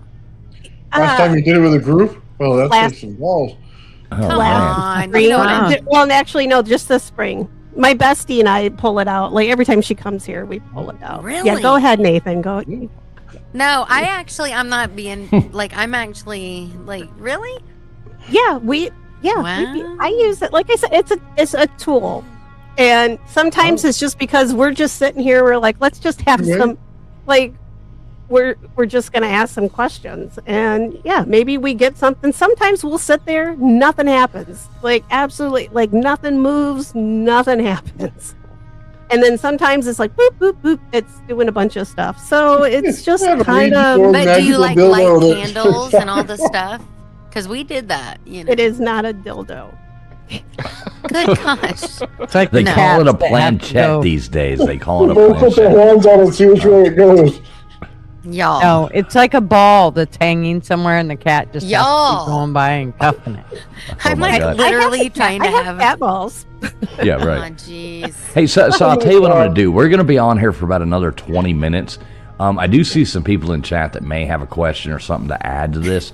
I'm going to drop the link. If anyone wants to call in, ask Doug a question, or give their own thoughts on this, you're more than welcome to. Anybody else want to drop the link, you can. We try to keep these to 2 hours, but yes, we got about another 20 minutes before we're going to wrap it up. But if anybody wants to call in, give their thoughts, here is the link. Here, I'll put it in. Join. Doug, I do want to say, like, I love that you're not just like, this is the way it is. This is what I'm, like you actually are logical about everything. I just love that. And I love that it's very cool to hear you talk about it. Yeah. We we don't go in there. There's a lot of paranormal drama out there. Sure. A lot of it, and it's because emotions, right? Well, Feelings, emotions, but you also have, you have your staunch believers, and it's so funny how they can be, they can believe everything, but they won't believe anything. Then you have the skeptic, and then you have the skeptics that just, they just want to be mean. And then, I'd like to think that we're kind of that in betweener. Yeah, we're probably going to go in there and test everything to make sure that nothing's going on. But at the same time, though, we test everything to make sure nothing's going on. So when something does happen, we can say, okay, that did happen. It did for sure happen. Now, whether it's paranormal, what we look for are just, repeat objects. So like if something can repeat itself, and I always tell people all the time is don't go in there and throw down a dozen cat balls, 3 EMF detectors, your Christmas lights, don't throw out your spirit box and your cell phone, because it's all going to go off. And I do piss off a lot of people whenever I say things like that, but just use one at a time. Just use one at a time and see if you can repeat that. And if you can repeat it, then you may have something going on. If not, then it's we recently did an investigation, and we walked in, and the individual was like, oh my gosh, my EMF is going like crazy. Like, look at the spike. And we were dealing with like very old light fixtures. And I was, and I'm a very touchy guy, so I said, well, let me see your hand. And I just raised it up and went to that light, and I said, that's for your EMF. It's not a ghost. It's it's really bad electrical. You got one of Nathan's testicles going in the going in the back. Big shout out, Little Miss Red Velvet, gifting out a Traveling Fools membership. Thank you so much, Little Miss Red Velvet. I can't see who got that, but much appreciated. You are absolutely awesome. And we do have our first caller coming up. I see we got well, hang on, I lost her. I brought her up. I think it was Mean Green. Mean Green, come back up and tell us what you thought. I just brought you up. But we do have another one coming in here. We got Gypsy coming up to ask us some questions. Gypsy, what's going on? How you doing, Gypsy? Where's my sandwich at, lady? I'm sorry, guys. I've been really, really busy lately with a lot of stuff, so I haven't been able to dip in on Fridays. Sorry. Well, no, we've missed you. I've been waiting on my sandwich forever. So what do you got for Doug here? What you got to say? And thanks again, Little Miss Red Velvet. You are awesome. Mean Green, come back up. I already did. It's the second time you left. You got to come back up. Tell us what you think. What you got, Gypsy? Well, I think you guys have figured out by now that I'm actually a practicing priestess and ordained minister. So you guys are hitting my subjects pretty well, pretty hard. So if there's anything you need to ask, you can ask me. I'm living the life. I'm doing what you guys talk about, like pretty much with my daily life. I hit my pendulum quite frequently whenever I have questions. Okay, wait. What I'm going to from do the here, I'm going guys. to bring like I said, we only got about 15 minutes left. We're going to run the show. I'm going to bring Mean Green back up here too. The layout only puts so many of us up here. Let me do this real quick. Hang on, y'all. I want to get KJ back up here as well. So what I'm going to do, y'all hold tight for 2 seconds. Mean Green, boom, boom. Let me put KJ back up there. Boom, boom. All right, everybody's up there. Yeah, we just always kind of protect our background. We know who you guys are, but it's just the layout I got going on right now. Heck So yeah, we get us got all in Gypsy here. and we have Mean Green up in here as well. Yeah, I mean, it's like you guys are talking about a Ouija board. I actually own one that I also bought from, I guess, Parker Brothers a few years ago, just because it happened to be there, and I thought it would be cool to add to the collection. It's made of cardboard. It folds in half. I've never used it. Big shout out, Little Miss Red KJ, Velvet, we're gifting out hearing some traveling feedback Fools from you there. membership. Thank you so much, Little Miss Red Velvet. KJ? I can't see who got that. There we go. I muted you, KJ, because you were feeding back there. I was hearing you twice. Maybe you need to leave and come back. Mean Green, how you doing tonight? What you got for us?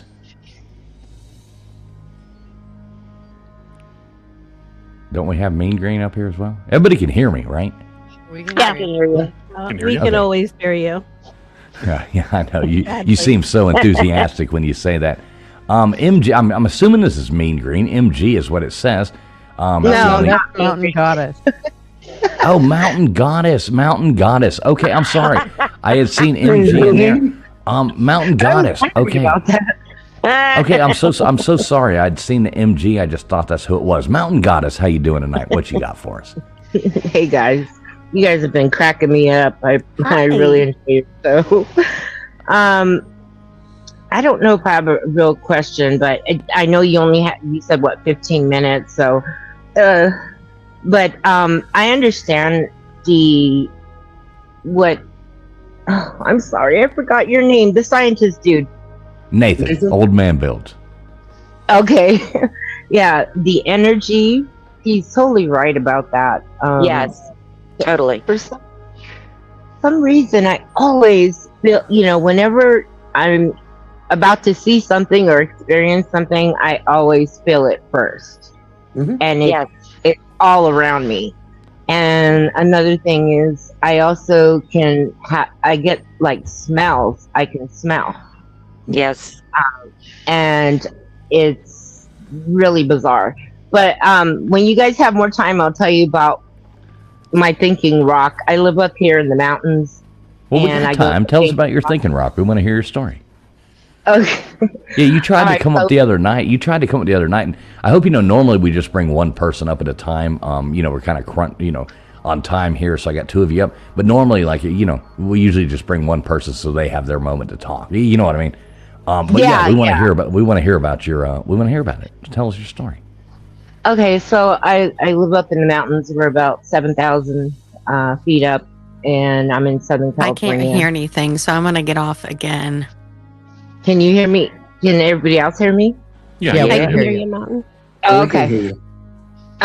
So there's a place I go up even higher. I take my Jeep up, and it's a dirt road with a bunch of rocks. And I go up, it's, like I said, about 1,000 feet up, and there's what I call my thinking rock. It's a giant boulder that sticks out. I know you seem so enthusiastic when you say that. I don't know if you guys can hear me or not. I hear a bunch of people. There's a little Yep. back. Oh, Keep okay. going there. You're good. I got it taken control of. Go. So I go up there when I need to clear my mind. It's a giant boulder, basically the size of a Volkswagen, and it sticks out from the mountain. And so if you were sitting at the edge of it, your feet would hang off. And I have incredible view of the lake and everything. So I go up there, and that's where I clear my mind and I think. And I've been doing it from the time I moved up here. I had a weird experience there about 5 years ago. It hasn't really happened, but there's been previews of it wanting to. I was sitting there, it was almost dusk, and I kept hearing sort of like voices. They were like just all these different, but they were all around me, and I couldn't make anything out. But then I started smacking my neck because I thought maybe mosquitoes or something was on me, and it was I don't know what they were, but they were real tiny, about as big as a mosquito, and they lit up one at a time, and it was like maybe 4 or 5 of them, and then one in the middle just lit up, and I couldn't really make out the shape, but they flew like it was almost in a not a bubble, but like a fog, like foggy, and it was they were like wanting to say something, and I couldn't make it out, and so I just kind of stood there like, okay, what do I do? And if I made one false move, especially when it gets really dark, I can fly off that. But I wanted to touch one really bad, but they were kind of at the edge of the rock. So I just said, no, I'm not going to do that. But I kept feeling. And then there's a tree next to me, a pine tree, a big one. And I heard scurrying like a creature. I thought maybe it was a raccoon or a squirrel or something. But I couldn't see what it was. Whatever it was, though, it was really big. It wasn't like a little creature. I don't know what it was. But these flying little things, they one lit up, not white, but like almost like a yellow, and then it dimmed down, and then it turned to like purple, like a purple color or violet. And I was just looking at it. I didn't want to take my eyes off of it, but I had to back up off the rock to get back in my car. I left my phone in my car because I don't want any distractions from when I'm trying to clear my brain. And, but yeah, that was really bizarre. That was really, really bizarre, but I wasn't scared. It sounds like, I hate to say this because I know I'm probably going to get some eyeballs at me, but I had a similar experience in Ireland, and I know how people talk about fairies and little people. Fairies, yeah, that right? was the first thing that came to my head. Yeah. But if I hadn't seen something I just saw one, and it looked like it was in a little freaking bubble, and yes, I was in Ireland. I was not drunk at that time during the middle of the day. Total lies. But we were out walking around, and my friend went one way, I went the other, and I was sitting up on this giant boulder of all places too. And I was looking out over this big valley, and there were the mountains. We were out by Killarney. And oh my God, you could have been there. I just saw this came in front of me, and I'm sitting there like, what the hell is going on? And I'm just like, and I just sat there because I'm like, okay, I didn't hear anything. I don't know if it tried to communicate with me, but you're explaining that, and I'm like, oh shit, yeah. And did you feel like an energy around you? I felt very calm. I wasn't afraid at all. I wasn't afraid. I was more interested, but I felt before they got there, I felt something around me, completely surrounding me. Yeah. Almost like a big hug or something. I don't know how to explain. As long as you show them respect, you should be fine. I saw one here in Roseburg, Oregon, a few years ago. I truly believe they exist, and I truly believe you've seen something that others obviously haven't seen, because I've never seen any creatures that turn colors. If they but not turn colors, so that's cool. But being in a bubble, how strange that you had the same experience. Yeah, I mean, that's what it looked like to me. Not the only one.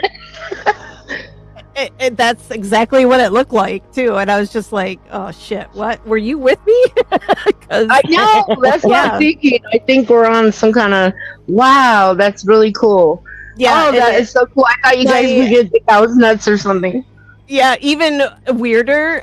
The next trip I went on, my other friend, I went with a different friend that time, and we were sitting in our room, and we actually saw something very similar go through our hotel room, and we were both wow. She's like, "Did you see that? That must have been like a car passing by," and I'm like, "Nope, that's not what that was." So, Yeah, I was pretty sure. That's And they were really clear, but I just couldn't stay there because it was like, oh my God, I gotta go because it's getting pitch black out here. We don't have any, street lights or anything.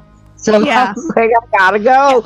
And I know how you get up in those higher elevations, right? Yeah, it was, but I didn't feel. I have a very good. I think I have a very finely tuned sense of that fight or flight.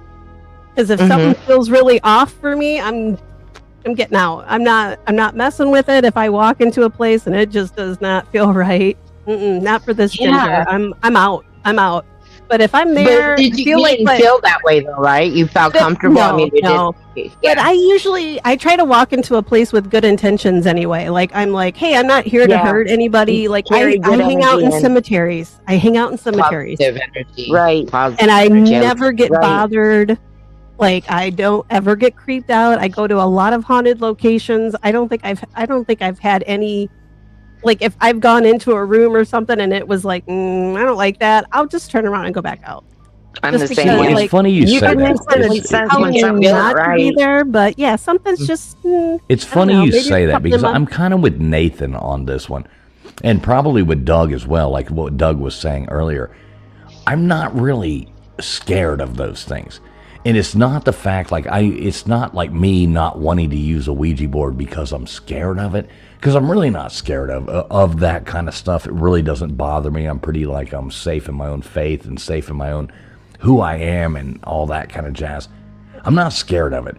But I do think that, tempting fate is kind of a dumb idea at the same time. So I'm like 50-50 on that. Like I don't ever go into a situation. I mean, I remember being a little kid and running up the stairs from the basement, like, oh my God, you get those little EBGBs. But as I've gotten older, I just really don't give a shit. I mean, I'm like, if you really want to do that, you know what I mean? I'm just going to drink a 12-pack of beer and try to haunt me at night.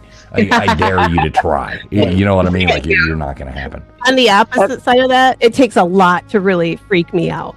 Right.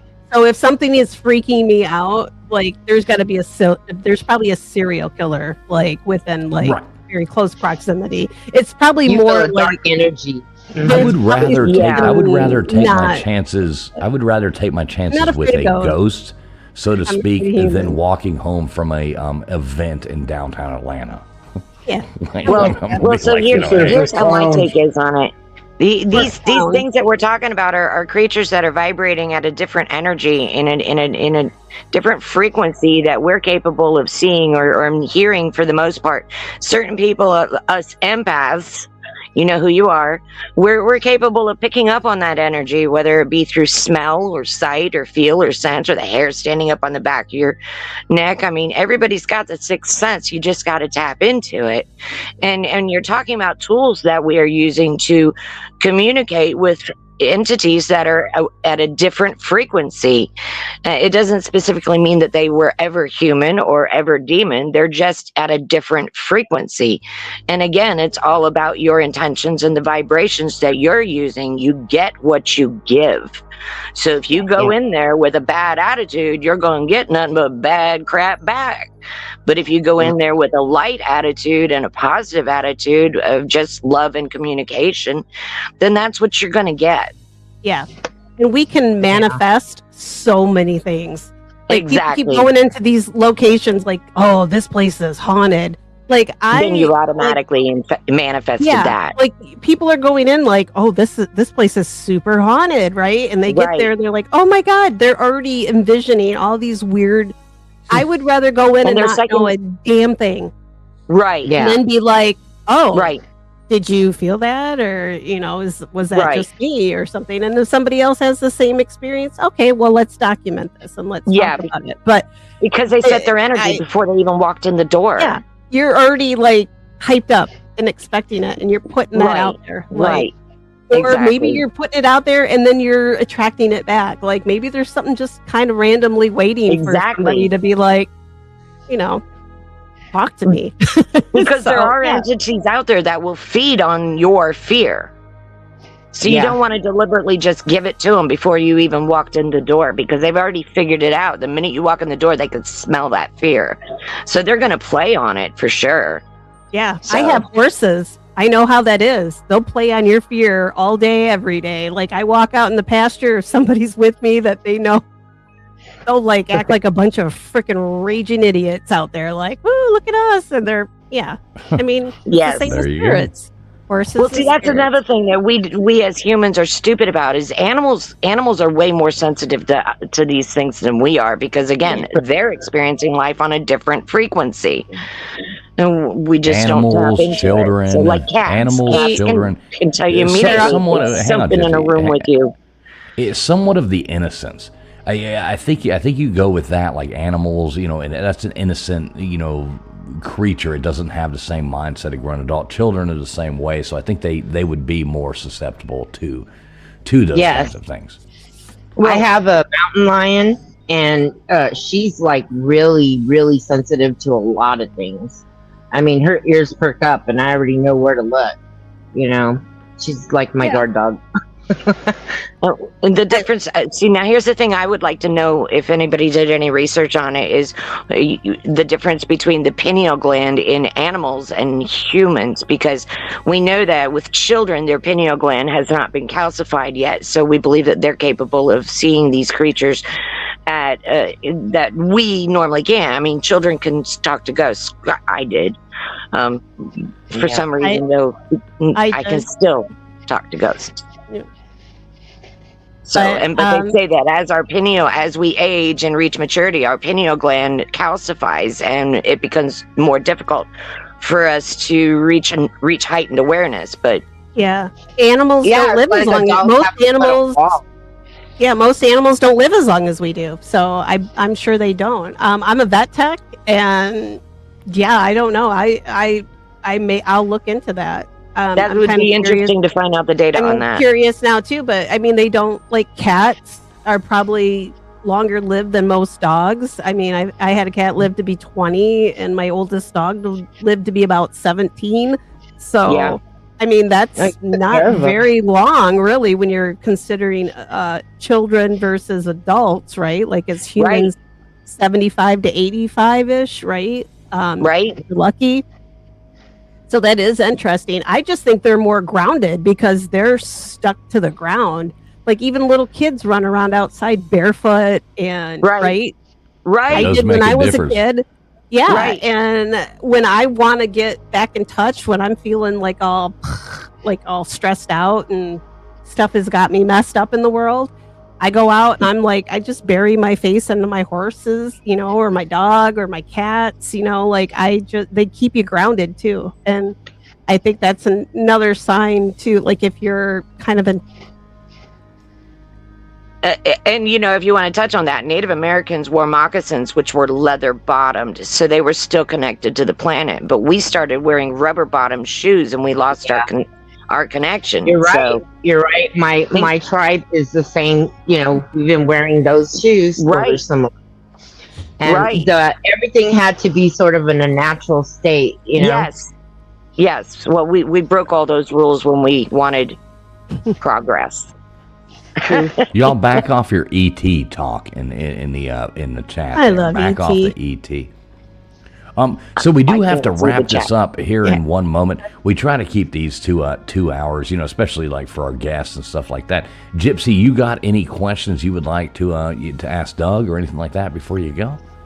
Yes, Chad, just like to invite you over to subscribe to our channel. We're young, just getting going, and I put videos out as often as I can because my phone likes to shut itself off in the middle of videos and then turn itself back on. It's kind of possessed. Maybe it is. But yeah, I'm up to 118 subscribers, so you guys please join. Please join. Please. Well, Gypsy, feel free to drop your link in the chat there before we get out of here. Feel free to do that. Gypsy's got a good channel over there. She's got a good store. She makes a lot of arts and crafts and stuff like that. Awesome. Obviously, she can't make a sandwich because I've been looking for one for forever. The damn thing's probably spoiled now. I don't know. Wonder Bread doesn't mold. You notice we still, on every thumbnail, we still have that sandwich in there. I know. I'm still I keep waiting looking on for it.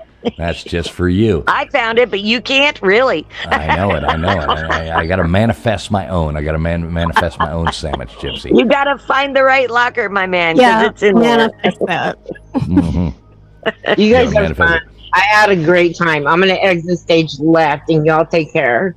Hey, thanks so much for coming up, and feel free. I'm going to cut out of here too, and I'll drop my info to the chat if you guys will, because the only one I get into is gutters. There you go. You got it. So if you Drop guys it will put it in your chats, I would really appreciate it. I'll check it out. Take care, guys. Bye. All right. Hey, Thank thanks you, so much for everybody. coming up, both of you. That is absolutely awesome. It's nice meeting Thanks so you. much. There we go. And it was good hearing from all those good people. So yeah, that was interesting. Doug, what's your take on that? It was such a lively conversation. I chose not to interrupt, but I will Right. say It was that, hard not to, right? I will say though the ferry thing I found very interesting. We actually had somebody reach out to us in LJ, Georgia. That it was one of those cases we never got to go to, but she swore up and down that she had ferries visiting her out in LJ, Georgia, and they were bioluminescent. And she also said that she knew of a dragon within that area. So in LJ, Georgia, you never know. There was Hogzilla out there, which turned out to be real. You ever go to the Bigfoot Museum there in LA? I did. Yeah, I've been there twice. Yeah, I know that guy. I know Dave. Yeah. Back Oh, around. yeah. All right, I want to go. Yeah, it's I'm an there. awesome. It really is an awesome time there. But it's funny because we went there and my wife ended up leaving with Mothman memorabilia as Oh, compared to I Bigfoot. thought you were about to say she left with Mothman. She probably would. She probably would. But, You better back off. I've got. but no, it's the ferry thing. It's so interesting because whenever we moved back to Northeast Tennessee, we actually went to a witch's herbology class, and she swore up and down that she could speak to fairies. And again, it's one of those things we always end up talking to people about Bigfoot and talking to people about fairies, and we never get to go out on those and actually look at them. So we're going to try to make it a point. And that, and also duendes. We really want to go look into duendes too. We get a lot of fairy stories in California. I got a place near Killarney that next time I go, we'll have a field trip. Wrong kind. Wait, what? So here's the deal. Yeah, so I've been dropping Doug's link there, the Wendibros, in the chat. I just did it again. I know Nightbot's been doing it as well. If y'all aren't subbed to our good friend here at Doug over there, they do a lot of good work and stuff like that. Make sure you get over there and check them out. Give them a subs up. I noticed you broke 500 subs, so you've made it to that point. Nice, very good. Yeah. Actually, congrats on that. It's kind of crazy. We released the Saucers and Case File Abyss, and now we're I think we're inching closer to 600. So it's it's pretty exciting times. Mm-hmm. Well, it's always a blast to have you on, man. I mean, likewise, anytime you ever want to come hang out with us, you got my number. You can call me anytime. And we got to set something up. We got to meet in real life, hang out at one of these things, 100%. and make this happen. 100%. Yeah. And you said you got a guy you want to bring on here to talk about something else too. What is that about? Yeah, that would be Rick Bunn, the caretaker of the Euroshrine. So he's been on Scare Network and also Stream Beacon TV. He was probably the biggest episode for Paranormal Mysteries, where they did an investigation into the Euroshrine. He's also been featured in our investigation of it.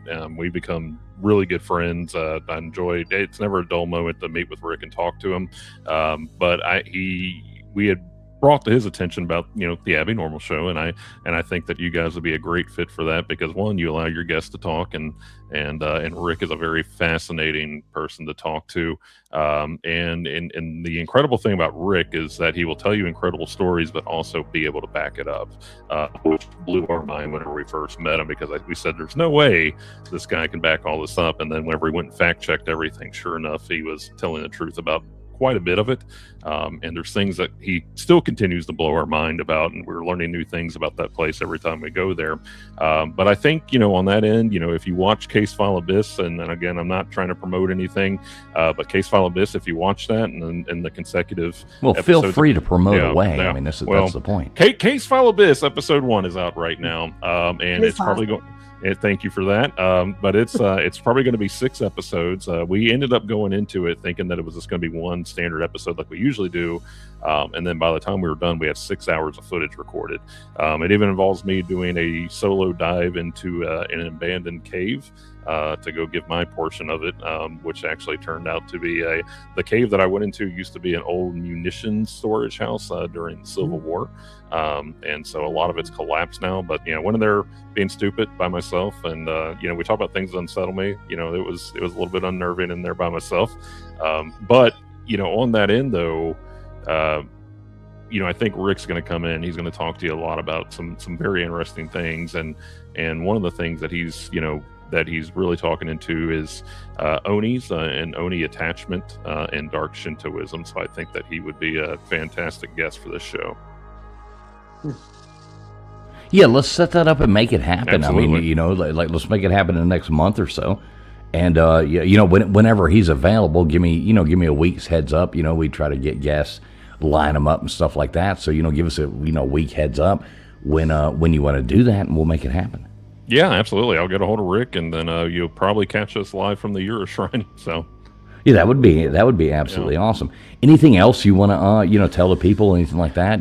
Shout out your own stuff, tell everybody where to find you, different things like that. Well, yeah. First of all, I'll just say thank you to you guys for having me on. You all have become really good friends of mine. I always enjoy coming on and talking to you guys. I think we share a lot of laughs, and it's always good to go into a paranormal show where it's not so serious and not so dead on air, right? Not stuffy. But yeah, and thank you to everybody. And thank you to everybody that tuned in. I really appreciate all the comments and everything. It's always fun to talk to you guys too. Just to recap, we have the West Kentucky Paranormal Expo. So if you're going to be in West Kentucky near Mayfield, catch us out over there where we'll be giving our presentation along with having a free interactive booth where you can look at case files, watch episodes, and listen to evidence and play around with spirit dice and play with spirit boxes as well too. So we bring the whole thing out there. Screamiverse Expo 3 announced for next year. We're still in the process of the Appalachian Witchcraft documentary, and then we're discussing getting back into our roots and going back to the podcast life for a little bit, and doing probably 4 investigations each, or doing 1 investigation each quarter, and then really we have so many case files that we've never really released, and Rick always says that we do it the old-fashioned way, because I get on my computer, type it up, and then I'll just store it away in a file. So we're actually going to try to bring a lot of those to light that have not seen the light of day. You can catch me at the Wendibros. We are the Wendibros on every social, so whether it's TikTok, Instagram, Threads, X, Facebook, we're the Wendibros at everywhere. So we are the thing that pops up whenever you Google us. So nice. So you do a lot more on TikTok and stuff like that. I mean, is that so? YouTube's more of a newer thing for you. It's more focused on TikTok and stuff. Or how would you think? Well, TikTok is where we probably gain most of our audience from. Right. And again, it's just one of those things. People just don't really have, and I hate to say it, they just don't have much of an attention span these days. So you kind of have to hook them and then lead them on to other things. To be honest with you, our Facebook has actually been blowing up a lot more here lately, more than anything. And you got the boomers. Yeah, you're probably right. But it's reeled them in. You're reeled in the boomers. And YouTube, to me, YouTube has always been our bread and butter. So even though our YouTube has never been as big for us, we've done YouTube from the beginning. YouTube and Spotify, we've kind of leaned off a little bit, but YouTube has always been our bread and butter, just because it's where we can actually get out the whole story and actually share, the true vision that we put behind our work. It's one thing to watch a short reel or a TikTok. It's another thing to actually go to our channel and actually watch, in length. And we have episodes that are over 2 hours. So, and we try to condense those as much as we can, but we're very thorough. So, yeah, so if you're wanting to watch something and wanting to kill a day, tune into the Wendibros. I think we have, around 100 hours of content. So you can definitely watch all that, and if you're bored on a Sunday. There you go. Yeah, if you guys aren't subbed over there to the Wendibros, I know Nightbot has been dropping it. I will drop it one more time right here into the chat. If you're not subbed up over there, Tombs, if you could, Gutters, you, Old Man, anybody out there doing that. Yeah, just throw that out there. So, Toombs, what do you got coming up for us this week? Are you finally going to get to the challenge of cleaning how many stones you can? Yeah, I started yesterday. Well, Thursday, because I don't know what day it is now. I think it's Saturday technically. I got rained out today because even though I'll clean in the rain, I'm not going to put my instruments through that. I already got a crappy laptop. I don't need a crappy tablet too. So hopefully, paws crossed, it's not going to rain today, Saturday. So I'll be back at it. I got 4 cleaned yesterday on my Tombstone Challenge for Civil War veterans, and I had 3 cleaned. I cheated a little bit. I got 3 done the day before. So what time are you doing that tomorrow so people can know? And tell everybody where to find you at. I know Nightbot has been doing that. 6:30 p.m. Eastern, and I may go a little bit early, or maybe 6 p.m. instead, since it's a Saturday. But Tombstones, dead air time, all together. Yeah. And there you go. She does a lot of cool work. I like the fact she goes out there, she looks up these people, finds out who they are. They're forgotten people. She goes and cleans up their tombstones, gives you like their lineage and stuff like that. A lot of times goes back and finds these people. It is really cool stuff. So, she brings back the forgotten and, lets everybody know who they are and cleans them up a little bit, makes them feel good about themselves. That's a good thing. Does something good for the everyone people needs of our a good past. bath. Right. So there you go. Tombstones, dead air time. Nathan, you got anything cool coming up for us, brother? No, I'm getting ready for Tesla tickets in 2 weeks, so I'll be focusing on that for the next 2 weeks. Giving basically an awesome rendition of what I think how everything works in the world. So it's going to be pretty cool, man. 2 weeks time on the 12th of next month, I'll be there presenting live at about 4:00 in the afternoon. All right, there you go. And you can find Nathan over there on pretty much any platform. Go over there and type in Old Man Builds. Old Man Builds. You can find him over there. He's always shocking himself, doing all kinds of crazy stuff. It is always good to watch. Sometimes, you even get to see him in rare form jumping around. So definitely get over there and check out Nathan over there at Old Man Builds. Gutters Pub, you got anything cool coming up for us? Not this next week. I have company coming, so... But, it'll eventually kick back into Tuesdays. We just don't know when that's going to be. All right. Well, Gutters always got something up her sleeve. Go over there, Gutters Pub. I think it is the only Gutters Pub that you will find on YouTube. So go over there and check her out as well. All you fine people who have come in here tonight and hanging out with us on a Friday night, thank you so much. Thank you so much. It has been an absolute joy to hang out with each and every one of you. Pretty cool. Doug, any last words for us, brother? Oh, wait, I got to bring up an outro. So go on ahead, tell us something. Stay spooky. Stay spooky. Well, I was hoping it was going to be longer. or like Jimothy. Like Jimothy, stay trashy. You hear stay Nathan. haunted. I found Jimothy right here. I love you, Jimothy. You're my boy. Oh, no. Not Jimothy. Not Jimothy. Everybody, too, make sure we are going to do, hell, it might be tonight. You never know when it's going to be. But we do some members only, like Trollcast, play Oregon Trail, do some stuff like that in the background every now and then. It's pretty fun. I made a pretty good prank phone call last night. I think Tombstones really enjoyed that one. Was it good, Tombs? Was it good? Oh, my God, this shady lady. Yeah, we called it the Shady Lady in Kansas. That was not pretty. My nickname. That was hilarious. Not my nickname. That was pretty fun. So yeah, everybody out there, tell us goodbye in the chat. Doug, as always, thanks so much for coming up. You are an awesome guest. So we much got to for meet me. up. Absolutely. Yeah. And bring that other guy on. Let's make that happen. You got my number. do. Just anytime, get up with me. To all you people who've tuned in, please, if you didn't hit the thumbs up on the way in, no matter where you're watching, hit it on the way out if you don't mind. That does help everybody out. So I got to figure out how to do this. What is this right here? Yeah, here we go. So thanks a lot, everybody. Look, I did something right. Tell us goodbye in the chat. Thanks a lot, everybody, for coming in. It has been an absolute pleasure. God bless each and every one of you. I hope your weekend is full of joy. Thanks for tuning in. Have a great night.